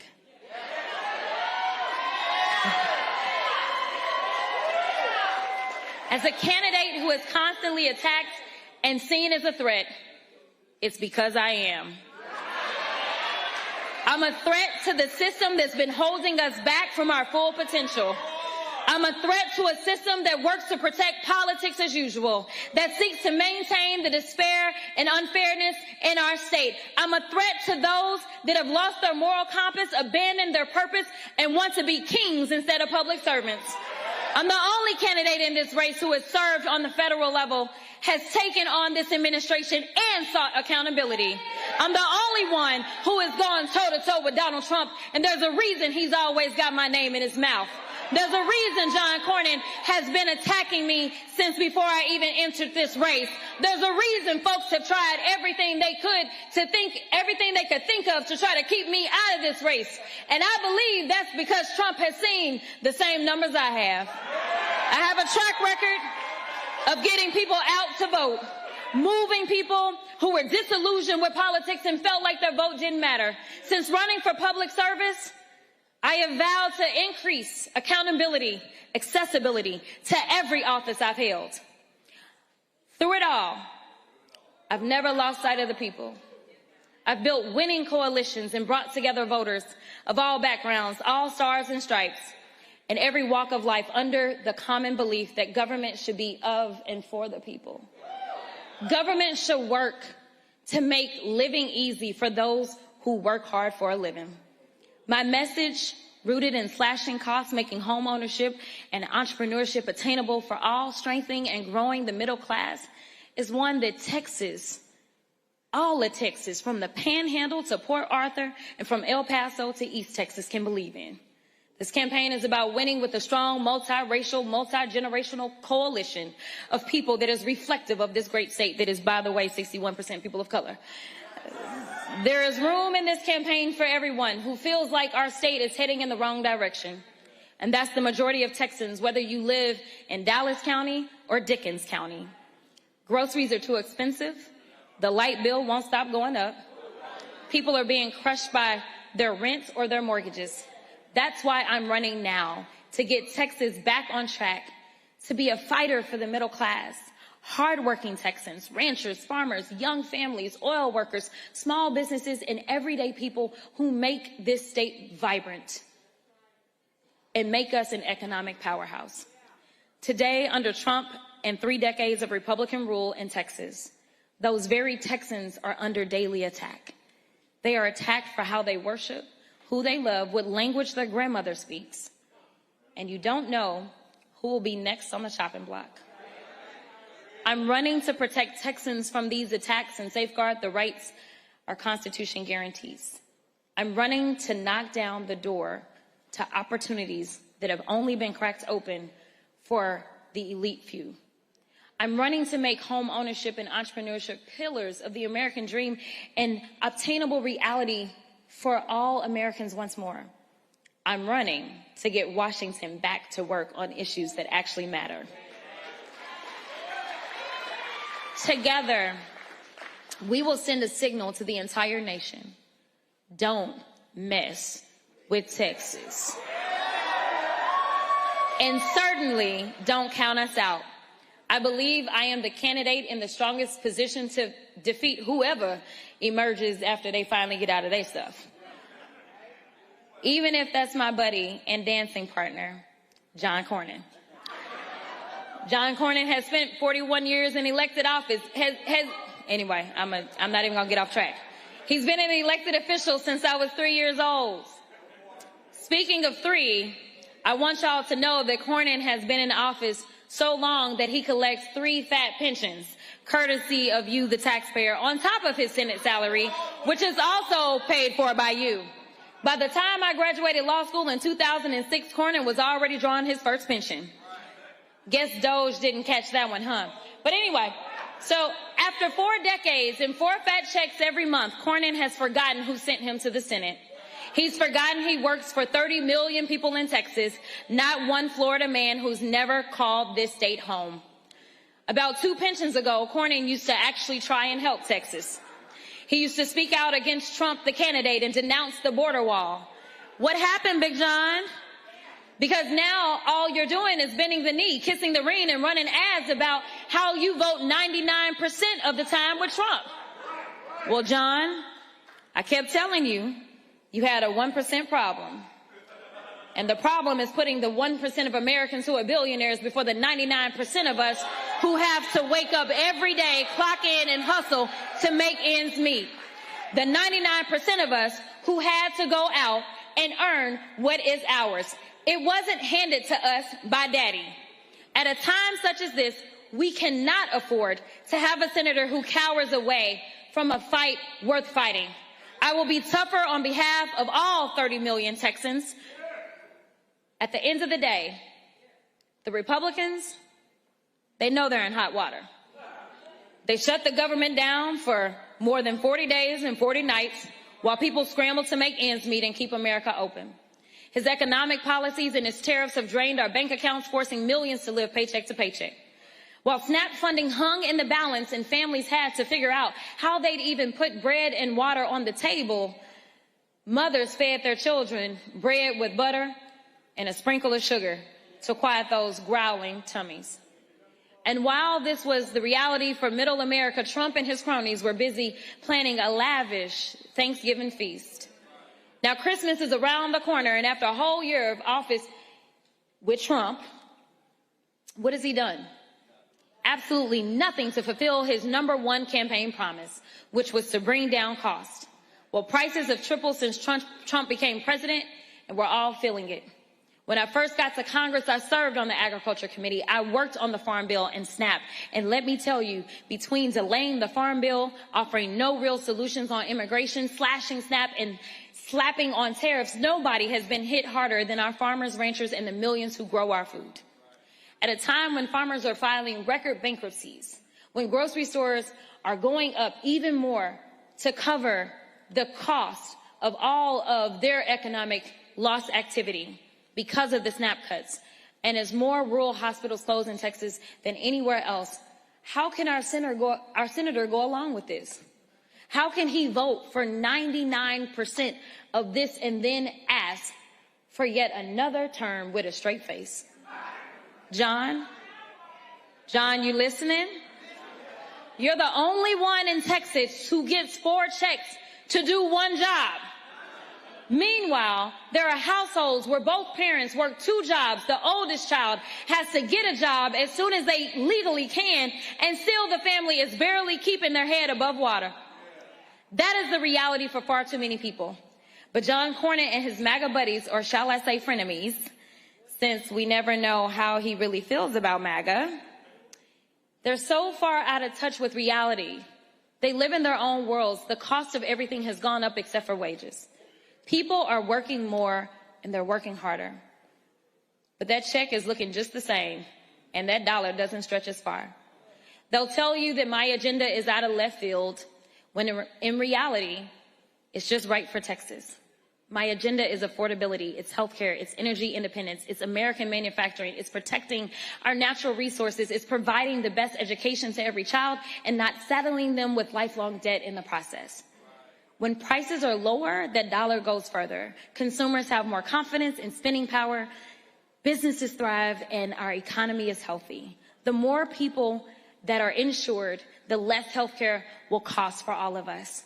If we spend on preventative care, we can save way more instead of waiting until somebody is sick. When we invest in clean energy, your utility bill goes down. When we build more housing, the rents and mortgages come down. When we have more affordable childcare, Head Start, and universal pre-care, then families will have that huge burden lifted from them. Childcare has become a second rent. Y'all say amen if you got children, because y'all know I ain't got none. I heard they expensive. My whole platform is rooted in my belief that life should be more affordable for those who make America run. It's centered around opportunity and a fair shake to work hard, get ahead, and have a chance to earn your dream no matter your story. To live in a country where you know your rights will be protected at every level, to feel safe walking down the street. That's what I have always fought to do, and I won't let up now. The stakes and the prices are way too high. That is why Democrats are truly about. This is what Democrats is truly about, and it's our opportunity now to remind the nation of what it looks like when we put our values into action. While Democrats were working overtime to protect health care and lower costs of insurance, prescriptions, and the care you need to be alive, Trump was too busy golfing, y'all. I don't even want to tell y'all how much money y'all spent on that. He was looking over carpet patterns and paint swatches. Y'all know, for his little room.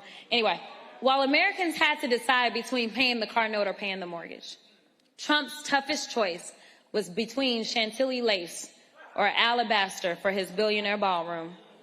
The American people have been watching, and even those who weren't watching, they felt the effects and know the pain. Trump's unpopular policies will cost him the Republican majority in the Congress. He knows that, and that's why he called Greg Abbott and said, I need 5 seats from Texas. I'm entitled to them. And Abbott got right to it. Well, Trump, I know you're watching, so let me tell you directly, you're not entitled to a damn thing in Texas.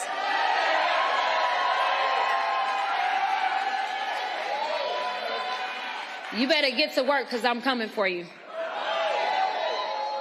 He knew he would lose.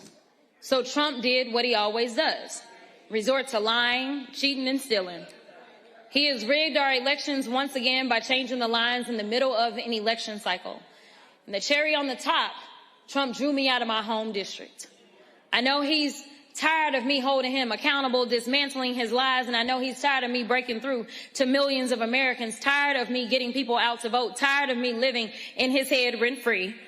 Well, Mr. President, you couldn't beat me at the ballot box. And so, as y'all know, a judge that you appointed, Mr. President, he said your maps were unconstitutional, but you ran it up to your loyal activist cronies at the Supreme Court and snatched representation away from almost 500,000 people I represented right here in CD 30.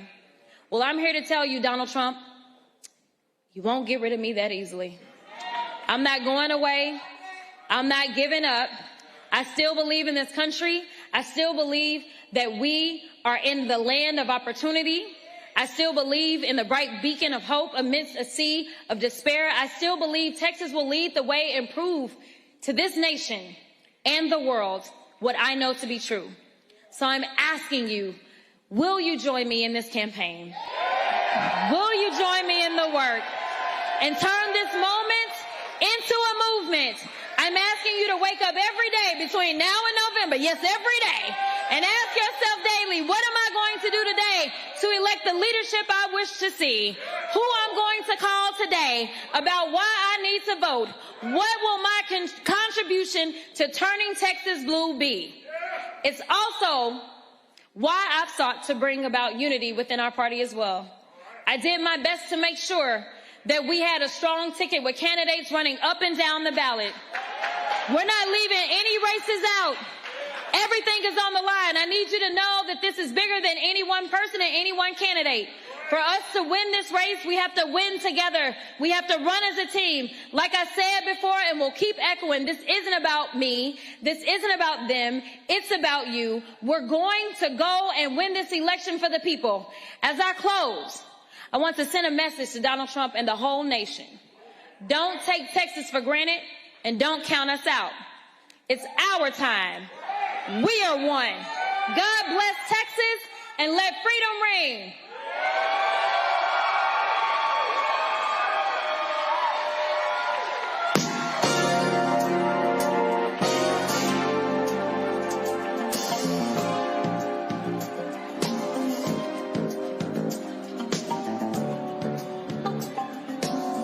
All right, everybody, let's give it up one more time for the next U.S. Senator from the state of Texas. All right. If everybody can remain in their place temporarily, DJ. All right. So, my elected officials in the middle, if you can exit the same way you came in, my young lady on my right and your left will guide you. Everybody after that, can you please go to where the entrance door is and you'll line up there. And it isn't mandatory, but Jasmine wants to take a picture with you guys, so if we can do it in an orderly fashion, that would be great. Thank you so much. All right, folks, Congresswoman Jasmine Crockett just announced she's running for the United States Senate in Texas. Colin Allred, former Congressman Colin Allred, who ran for the U.S. Senate against Ted Cruz, was in the race. He dropped out today. He filed to run for Congress in District 33, so they ran in that particular race there, and so that's what's going on there. Let's bring in my panel, Randy Bryant, DEI disruptor, joining from D.C., Ome Congo Dominguez, Senior Professor of Electoral School of International Service, American University, State Representative Yolanda Jones of Texas. Yolanda, let me start with you first. Congresswoman Crockett, this is big news, obviously. A lot of people are like, oh my gosh, she's guaranteed to lose. But she talked about it. Texas is 61% minority, but 61% of the folks who vote in Texas are white. The issue here is Trump's numbers among Latinos has dropped in a massive way. The numbers have dropped in a huge, huge way. And so now what you're seeing is, this whole thing now coming out. When you look at the numbers, she's saying, hey, Republicans are nervous, saying that if Ken Paxton beats Cornyn in the primary, they say, hey, Paxton is going to be in trouble. And so she's like, hey, she studied the numbers, and that's what they're saying. Hey, if Paxton is an issue, if he wins, then that could be problematic for Republicans by having someone with her name ID and the ability to raise money running for U.S. Senate. Well, I think she said everything she was supposed to say. And I think that if anybody can motivate people to get out and vote who don't have faith in the system, I think it's probably her. And so, I mean, I'm excited to hear it. So I didn't know what she was going to say, but I think she hit all the nails on the head that she needed to hit. And as a person who lives in Texas, I'm sick of the people that we have as our senators. They never do anything for us. So I think that her running for Senate has caused a bunch of confusion in other places, but I think that'll all work itself out one way or the other. I mean, I've already heard all kind of conspiracy theories about what's going on in Dallas.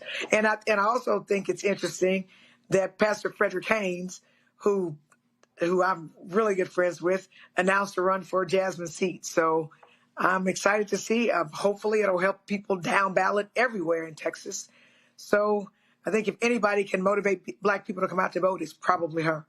So I'm excited. I mean, Texas needs to go in a different direction. And I think that what Trump intended for bad, I think God maybe end up having it go for good, because I, again, think it's going to help everywhere, including all those racistly gerrymandered seats. Absolutely. And, listen, a lot of people out here on Congo saying, well, she can't win. But the bottom line is, I remember they said, she referred to it, look in Georgia. You can't look at what's happening in Georgia, and you can't win there. Somebody has to run. And you have to, listen, Texas has 254 counties. Democrats only have offices in 81. It's an unorganized state. Texas has the most eligible black voters of any state in the country. Significant Latino votes, many of them who are eligible but not registered to vote. And so Crockett's whole deal is if she can appeal to younger voters, reach black voters in East Texas, get anywhere from 30% of the white vote, have a big black and Latino turnout, she says she thinks she has a shot. Yeah, she absolutely has a shot, and it's going to be interesting to see how people play her against Tallarico and their differences. And I think people can talk a lot about the Hispanic vote and where that's going to go because people are so angry with Trump. But I actually think, Roland, that the biggest demographic that's going to be of interest in Texas is going to be the female vote. Because we don't talk about it on a national level in terms of a lot of the mainstream media networks, but some of these stories that are going on of what's happening with women and the abortion ban, so many of these stories we read in like ProPublica and all of these places, they're happening in Texas. And the stories that in terms of women just basically being shackled on some levels, also the challenges with it being illegal just to give consultation about abortions and all of those types of things, I think that's also going to rile up a lot of women. And that's not something that's new for Jasmine Crockett. She talked often about being on the campaign trail for Biden and Kamala and talking to women and hearing their stories. This is something that she's really passionate about. It is always something that she's been strong about. And I feel like that's going to be a strong case as well. And she's the only woman who was in this Senate race in Texas. And so I believe that Texas had the lowest voter turnout second lowest voter turnout of the presidential election. I think with people like her and Tallarico being in the race, that's going to change exponentially. But quite honestly, Roland, I was hearing her talk so much and I was just thinking like, Crockett 28. And I'm like, okay, right. It's not the presidential. But my point is that she sounds so presidential and she sounds so ready. And that comes from somebody who's been battle tested from all of the experiences that she had. And I think that she would be a great representative for Texas. I hope they see the same way. Randy. She can win. Revolutionary things happen in times like this, times of great strife. And I believe that she does have an incredible chance of winning. She will get people to the polls. People want someone who will fight for them. And if Congresswoman Crockett has done nothing else the last several months, is that she has been the voice of the people. She has shown us that she is not scared in the face of the bullies that are running the administration right now. And people crave that. She provides hope to us, and we need that. So I believe her chances are actually better than some may think. And I think even Trump has worked to her favor. If he weren't scared, he would not mention her as much as he does. He recognizes her power. And so we need to recognize our power and not at all back up because of what the naysayers may say. I am behind her 100%, and I look forward to celebrating her victory. Hello, I'm Isaac Hayes III, founder and CEO of Fanbase, and I'm here with a very important message.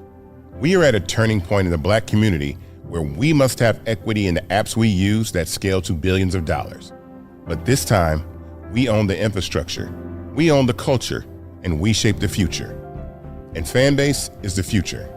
Fanbase combines the free functionality of Instagram, TikTok, and YouTube into an all-in-one platform built for the evolution of social media and monetization.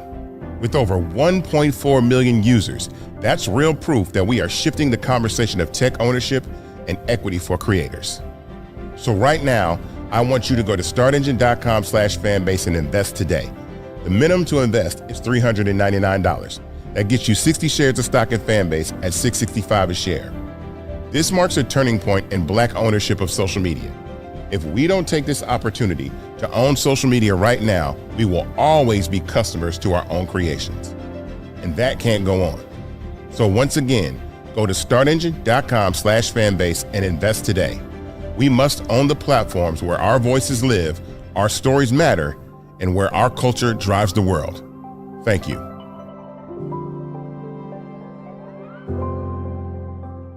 All right, y'all. A week ago, Congresswoman Jasmine Crockett announced she's running for the United States Senate, and all of a sudden, man, the haters and the bots all of a sudden came out, and they're talking about Israel and Gaza and all these issues, and now you got a bunch of people saying, oh, my God, there's no way the black woman can win. Oh, my God, she is just too divisive. Oh, my God, we don't like how she talks. And you read the comments that we're going to lose. We're guaranteed to lose. I'm sorry. Texas has not voted for a Democrat statewide since 1994. That year, 4 Democrats won. They ain't had one since. Not one. So I'm trying to figure out how you somehow are guaranteed to win. Now, here's the deal. What people are concerned about is that on the Republican side, you got crazy, deranged, MAGA Attorney General Ken Paxton, that corrupt fool, who's trying to take out longtime Texas Senator John Cornyn. Now, there are Democrats who believe that, oh, my goodness, that this could be our best chance at winning as a result. Well, that's true. But it's still not guaranteed. So I'm trying to figure out what the hell all the people are talking about. So there was a piece I saw in the Daily Beast that made a hell of a lot of sense, titled, Democrats Must Stop Bickering, Jasmine Crockett Deserves Her Shot. The author of the piece is Kavan Schroff, Democratic strategist, and an attorney. Kavan, glad to have you on the show. This is what was just dumb to me. Here's what I don't understand. State Representative James Tallarico announced that he was going to run for the United States Senate. Former Congressman Colin Allred, who ran last year, got blown out by Senator Ted Cruz by 10 points after raising $80 million. He pulls out when Crockett gets in. And so all of these people are like, oh, my God, this is crazy. She's going to guarantee we lose. There hasn't been one since 94. So what the hell are these people talking about? Right, and I think to your point, right, we haven't won in 30 years, so maybe it's time to shake up the playbook. You know, Allred, I think he was an okay candidate last year when he ran against He was awful. Cruz. He was awful. He ran. No, Kaivan. No, I'm gonna say it. He was awful. He did not. It's the same old moderate playbook of trying to win those swing voters at the margins. There you go. And that hasn't worked for Democrats time and time again. And so why not try something new? And I will say, you know, there's a lot of discourse online, as you noted, but when you have a candidate that's digitally viral all the time, like Jasmine Crockett, that says she wants to expand the tent, reach new voters who are disengaged. By the way, the last midterm cycle in Texas, 2022, 10 million registered voters did not show up. So this is about mobilization and reaching those folks. And then third, candidates that speak truth to power, call out MAGA. When it's a Graham Plattner, when it's a Zoran Mamdani, when it's an Afton Ben, when it's a white person or a man, they get anointed the future of the party. When it's Jasmine Crockett, suddenly everybody's pearl clutching, and she doesn't even deserve to get in the primary. By the way, when have you ever heard this said about a white man? She shouldn't get in the primary because she's going to win the primary. That's the problem people have with her. Right. So I'm sitting here listening to these people, and so I pulled up some stuff, and I was like, okay, let me take a look. So if I go to, I was sitting here, let me try to find it. Because I was trying to pull up all the names. And so let's see here. And I wanted to pull up, like, who ran last time? And I wanted to see, so we know Beto O'Rourke ran against Ted Cruz in 2018. He lost. Then Colin Allred, and let's be real clear, there were a number of people who ran in the Democratic primary in 2024. Colin Allred did not run unopposed. He had to run in the primary. So I don't get why. Hell, let's see if it's Crockett Tallarico, who campaigns the best, who makes the best arguments. And then if you win the primary, you go on to the general. Last I checked, that's called democratic process.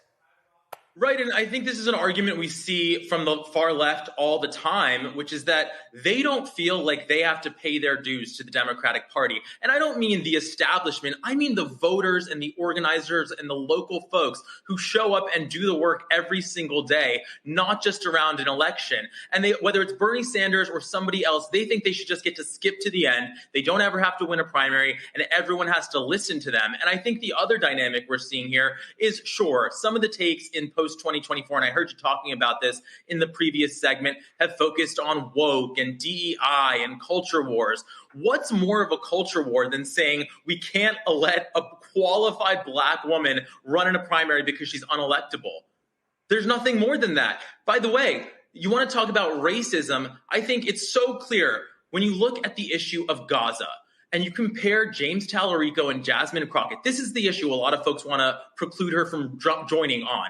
They pretty much have the same position. The only difference is James was pretty much irrelevant. He wasn't in Congress. He's not in the Senate. Nobody cared what he thought about the issue. But when he's spoken about it, he's been aligned with Jasmine Crockett. So to say that's your deciding issue against the Black woman, of course that reads as racist. Actually, so I just pulled this up. This is right here. Colin Allred, this is just last year, Kavon. Colin Allred defeated 8 other candidates in the Democratic primary. There were 9 people that ran. Oh, including State Senator Roland Gutierrez. He's Latino. Carl Sherman, who's African American. You had some white candidates too. It was 9 people running. So we're losing it because some people, they think, like this one guy posted, James Tallarico is a dream candidate. And I said, can you define for me how he's a dream candidate? I'm still waiting. And again, this is not shading Tallarico. I've been to, first of all, I'm from Texas A&M graduate, okay? And I went down to the state capitol. Tallarico was one of the biggest voices against Greg Abbott's stupid scam voucher bill. I sat with Tallarico in his office and made a video with him. Okay, I'm not opposed to the guy. What I'm opposed to are these ignorant Democratic progressives, and most of the ones I see talking ain't even from Texas. They got no vote whatsoever, opining on a Texas primary when they don't know shit about Texas. And also, it is interesting, right? I agree with you. You know, I think James Tallarico brings some different ideas and a different approach to the table, much like Jasmine Crockett. And so the idea is we have 2 candidates trying a new approach, trying to reach new voters with a different message. Let them both get out there and communicate instead of forcing somebody out of the race before they've even had the chance to compete. And I will say the other thing that seems so messed up about this conversation, for lack of a better word, is that the idea that Jasmine Crockett is so dumb that she got tricked or duped into joining this race. And I think, first of all, this is somebody who's gotten themselves elected to Congress. She's an attorney. She's proven at every hearing that she is absolutely aware of her own facts. She knows how to do the research. There's no chance that's the reality of the situation. Mind you, at the same time, the same critics of her were running around with an NRC SC poll talking about Graham Plattner and justifying his run with that data. So there's just so much hypocrisy in this conversation. And it's interesting to see James Tallarico obviously felt that this is going to be a drag on him, the toxic online mob that's supporting him, that he had to put out a video after Crockett announced, basically saying, we're going to treat her with respect. We're going to talk about our ideas. And I think that's good leadership from him. Of course, are they going to listen? We'll see. Kaivan, I got another one for you. The 2020 Texas Democratic primary. There were 12 people who ran. There were 12 candidates. MJ Hagar and Royce West, State Senator Royce West, they went to a runoff. Hagar beats West, who's African-American, Hagar, who's white. In the primary, she goes on, gets beat by 1.07 million votes. And again, that's the other thing. Okay, so 2020, in this race here, Hagar wins the Democratic primary, loses by 1.07 million votes to John Cornyn. Beto runs against Cruz in 2018, loses by 215,000 votes. Colin Allred, who a lot of these people were saying, oh my God, he's a perfect candidate. Why did Crockett get in? He lost by 960,000 votes to Ted Cruz. So let's see here. So if you're trying to win Texas, let's see. 61% of Texas is minority, meaning Latino and Black, Asian, Native American. But 61% of the people who vote are white. So let's see. Congresswoman Crockett is saying, yo, I'm not trying to compete for Republican voters. I'm not going to be Republican light. What I want to do is go after turnout Democratic voters, or go after people who are registered or not registered, but who likely lean Democrat. that to me makes some sense because the strategy of converting suburban Republican voters, I haven't seen any evidence that actually has worked. Oh, and by the way, haven't you noticed, Guy Vaughn, how they've now trying to rewrite Beto ran as a progressive? Oh, no, he didn't. By the way, the same people that are clobbering Kamala Harris for daring to embrace Liz Cheney, which, by the way, is a totally overstated rewriting of 2024, they've been hammering her on that for months. They now want Texas Senate candidate, the Democrat, to run the same playbook. And they want Crockett out with that same logic. So it doesn't add up. And by the way, Texas, as I'm sure your viewers may be more aware than the general viewer, has the most black people in the country, in the state. So Jasmine Crockett will be the only major black woman female candidate in this race. And it's, again, not about identity politics. It's about speaking to communities that are under attack under this administration. It's absolutely a compelling message. And by the way, if it wasn't compelling, she wouldn't have the platform that she has. And people, the usual pundits, don't understand a candidate like Jasmine Crockett, because I already saw people criticizing her out the gate with her viral video, and they said she's too focused on herself. People know who she is. She is a star of the party. And by the way, she's not like a boring candidate who has to get every word in that first launch video. People are going to follow her. They're going to pay attention to her. They're going to hear from her over the course of this campaign all the time.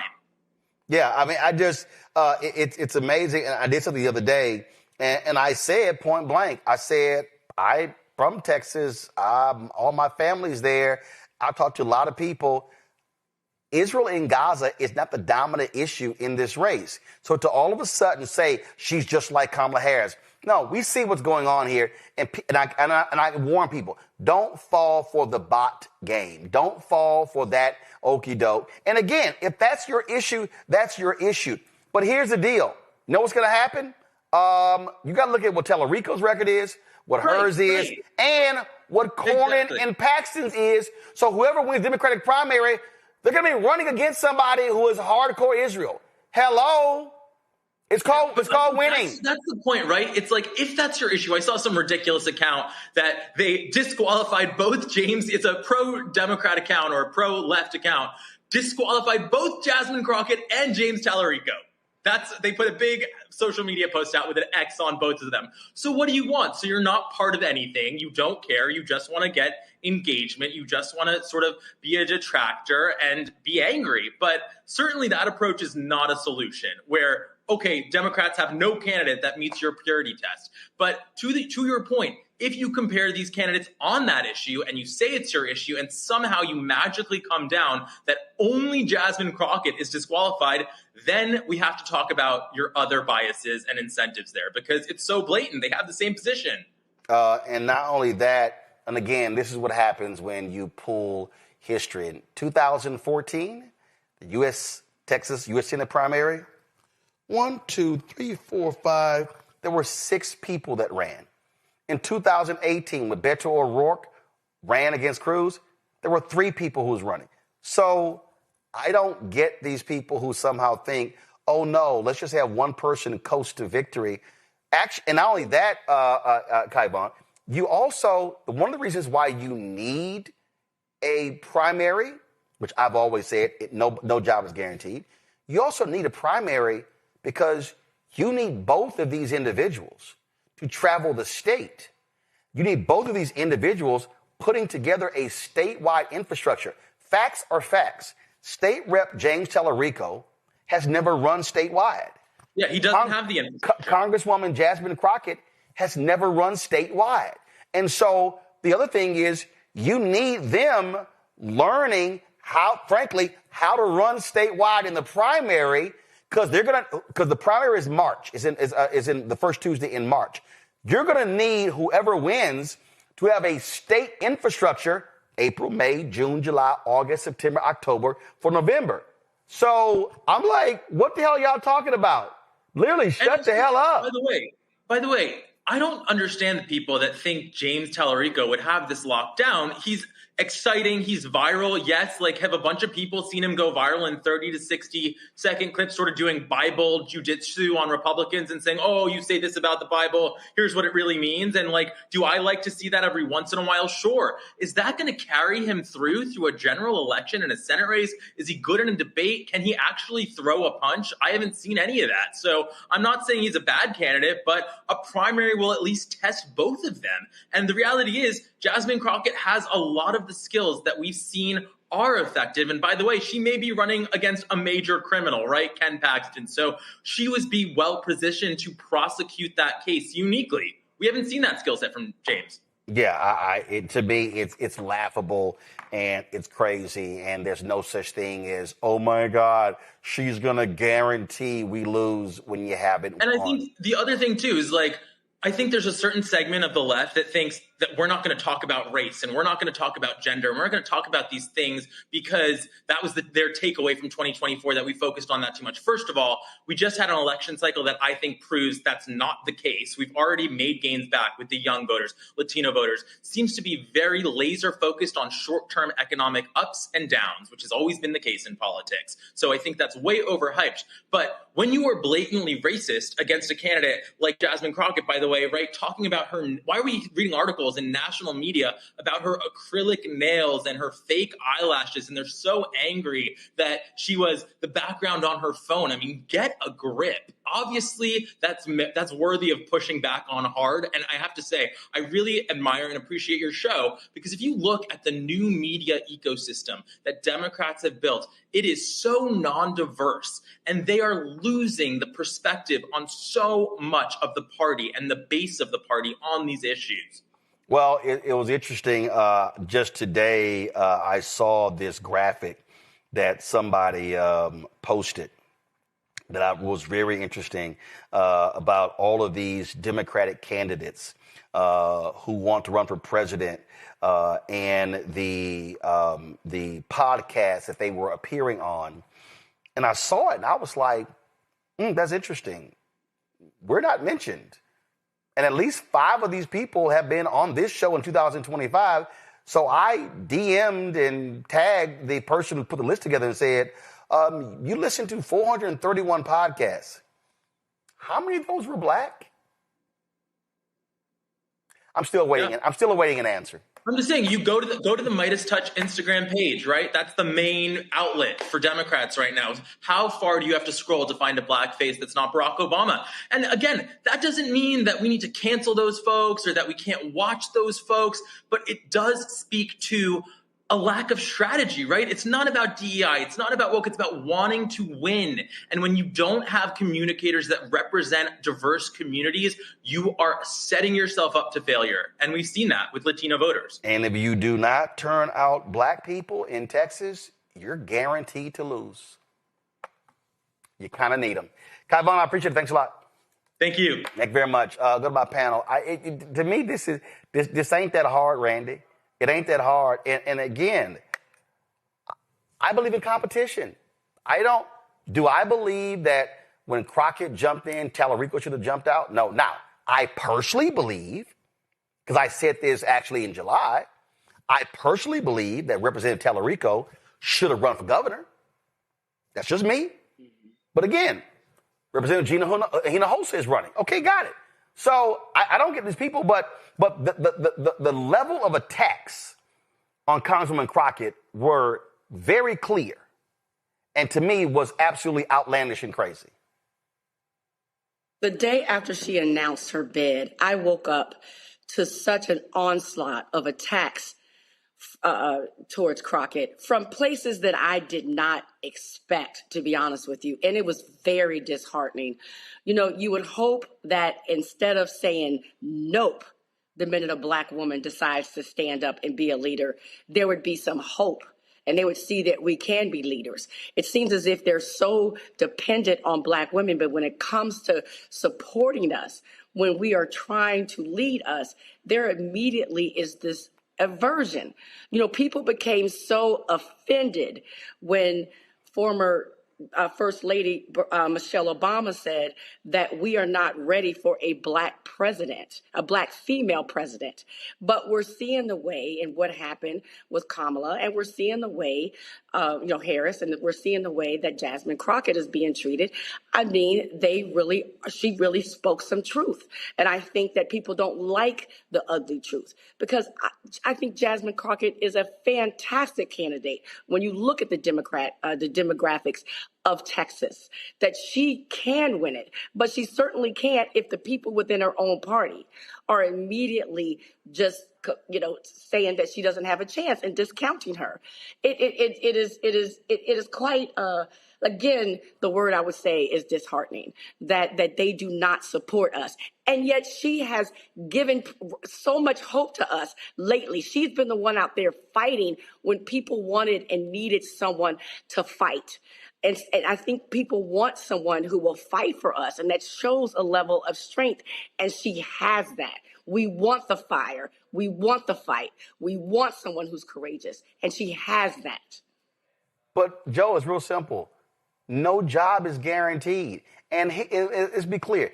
If you want to support Tallarico, great, statewide. But tearing her down, is that the way you actually do it?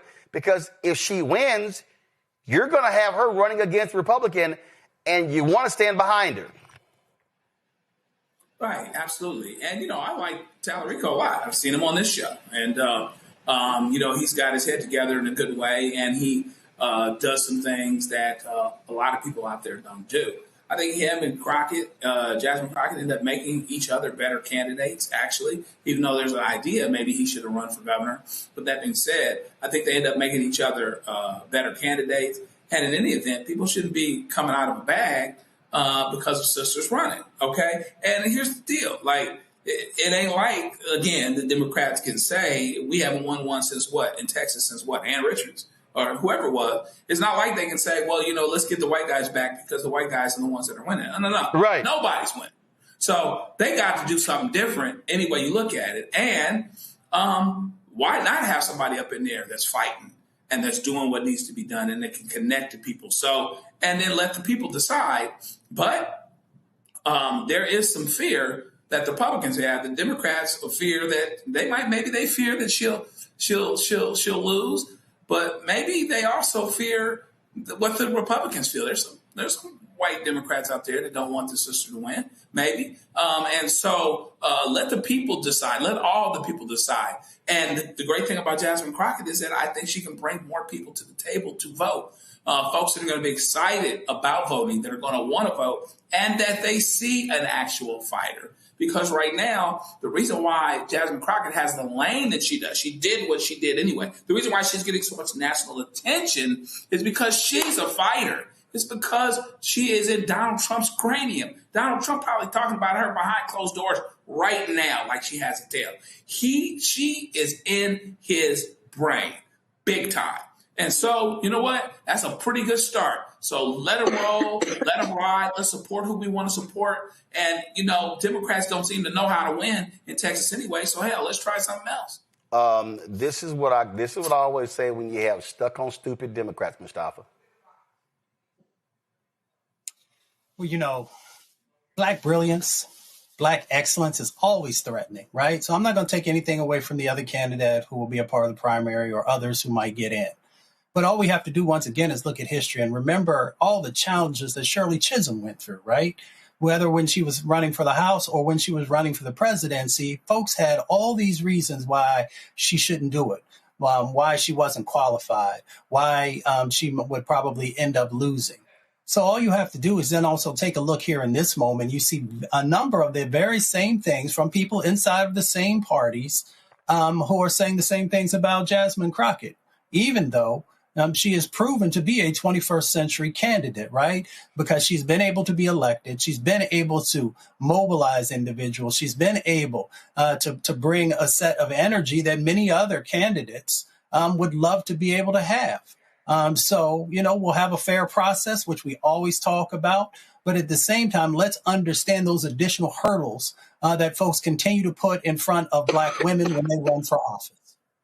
Well, I'm just sitting here just laughing again, when I look at all of these candidates and the people who ran, and I just see name and name and name and name, and I'm just like, if y'all even just check the facts, there were multiple candidates. In fact, the only race that I found, the only year I found so far where there were fewer than 4 candidates was 2018, when there were 3.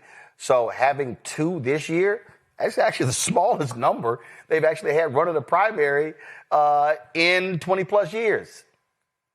But that's called facts. All right. This is your chance to own a piece of the creator economy. And with Start Engine, investing in Fanbase couldn't be easier. Just visit startengine.com/fanbase and click Get Equity. Opportunities like this don't stay open long, but your investment can help build a platform that pushes the future of social media forward.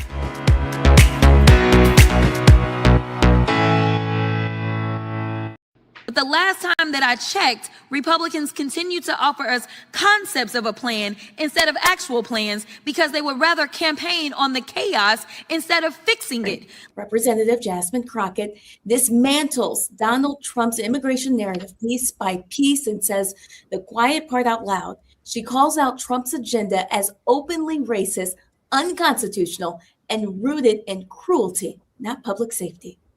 Crockett exposes how immigrants are being scapegoated while the real problems remain untouched: unaffordable housing, rising grocery prices, stagnant wages, outsourced jobs, and a healthcare system that Republicans refuse to fix. She points to the largest and most inhumane deportation program in modern American history and asks the obvious question: if immigrants are the problem, why is everything still broken? President Trump has made it clear that he only opposes lawful immigration when non-white people immigrate to the United States.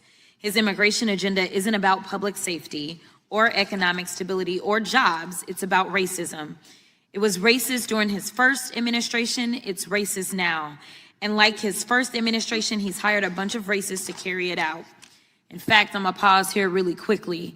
I know we're talking about TPS, but I don't know if anyone else has mentioned the fact that ICE agents were literally dragging a pregnant woman just this week in a viral video. So don't tell me that this isn't about cruelty, because it is. Moving on. The president is now on record admitting to calling majority Black and brown nations, quote, shithole countries. He consistently refers to Black and brown people as, quote, low IQ, stupid, or nasty. His agenda is about one thing: giving racial preference to specific people seeking to immigrate to America, which is illegal and unconstitutional. But nevertheless, they are going to keep trying to get y'all to believe that immigrants are the cause of all your problems. But here's the truth. Immigrants are not responsible for a billionaire CEO refusing to increase your wage. The corporation you work for isn't replacing your job with artificial intelligence because of Haitian refugees. Your landlord isn't increasing your rent because someone who's fleeing gang violence in Central America moved into your community. A Palestinian kid who was afforded a scholarship to study at an American university isn't responsible for your child's tuition increasing. Latino farm workers aren't responsible for prices of your groceries increasing. Let's be clear, blaming migrants and deporting migrants and ending TPS won't improve the lives of most Americans. As you can see, we're in the middle of the largest, most inhumane deportation program in American history. And guess what? Housing is still unaffordable. Healthcare is still too expensive. Groceries are still too expensive. Wages aren't keeping up with inflation. Jobs are still being outsourced. So maybe it's not the immigrants. Maybe it's the failed Republican policies. In my state of Texas, the Republicans control the House, the Senate, and the governor's mansion. In the United States, the Republicans control the House, the Senate, and the White House. Maybe it's the fact that Republicans would rather give permanent tax cuts to billionaires, but won't even give middle-class Americans temporary health care benefits. Maybe it's the fact that President Trump has the wealthiest cabinet in American history, and these people are out of touch with the American public. Now, Mr. Williams, will ending TPS help or hurt the finishing trades industry your union members work in? It will hurt the construction industry as a whole. Let me tell you this, or let me ask you this, this ain't in here. Has it already hurt the construction industry? It has. because of the fear and uncertainty. There's a lot of fear. There are workers that are not showing up to their jobs, regardless of their status, because of how immigration is being carried out under this administration. Is that correct? That is correct. Will ending TPS help or hurt job site safety? It will hurt job site safety. Will ending TPS help or hurt affordability in our communities? It will hurt affordability in our community. Exactly. As people are complaining about the fact that housing is up, you've got to think about what those input costs look like. Those input costs, besides the fact that he's been reckless and ridiculous and not been reined in as it relates to the tariffs, and we know that we get a lot of lumber out of Canada. We want to fight with Canada. We want to fight with Mexico. And then we want to tell people that have come here and are going through the process, and I'm not going to say that any process is perfect, but the last time that I checked, Republicans continue to offer us concepts of a plan instead of actual plans because they would rather campaign on the chaos instead of fixing it. Listen, none of us sitting here, whether you're a Democrat or a Republican, wants to be unsafe in our country. I want to be clear. I don't want a criminal in my neighborhood either. But going after all of these countries, when we talk about, it looks like they want to end TPS for Burma and El Salvador and Ethiopia and Haiti and Lebanon and Somalia and South Sudan and Syria. They actually do have Ukraine got extended a little bit and Yemen got extended a little bit. But the vast majority of these countries, there's one thing in common. A lot of those people from those countries have a little bit of melanin in their skin. With that, I will yield. Well, Dr. Ali, I want to ask you, is Crockett onto something? Are these policies racist and unconstitutional? Well, I'll say it like my auntie would say is, Congresswoman Crockett just told it like a TI is, because everything that she laid out is the truth. I mean, all you have to do is look at the sets of actions that are there and whom they are focusing upon. So let's be very clear. If America was serious about immigration reform, it has had the opportunity to create 21st century immigration policy that's full of justice and equality and fairness.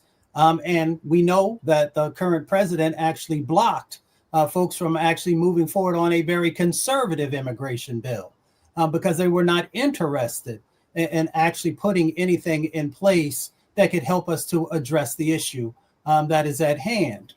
So, if you vote for evil, you are going to get evil policy. You are going to get evil actions. And ultimately, you are going to begin to just completely break down every sensibility that exists inside of a country.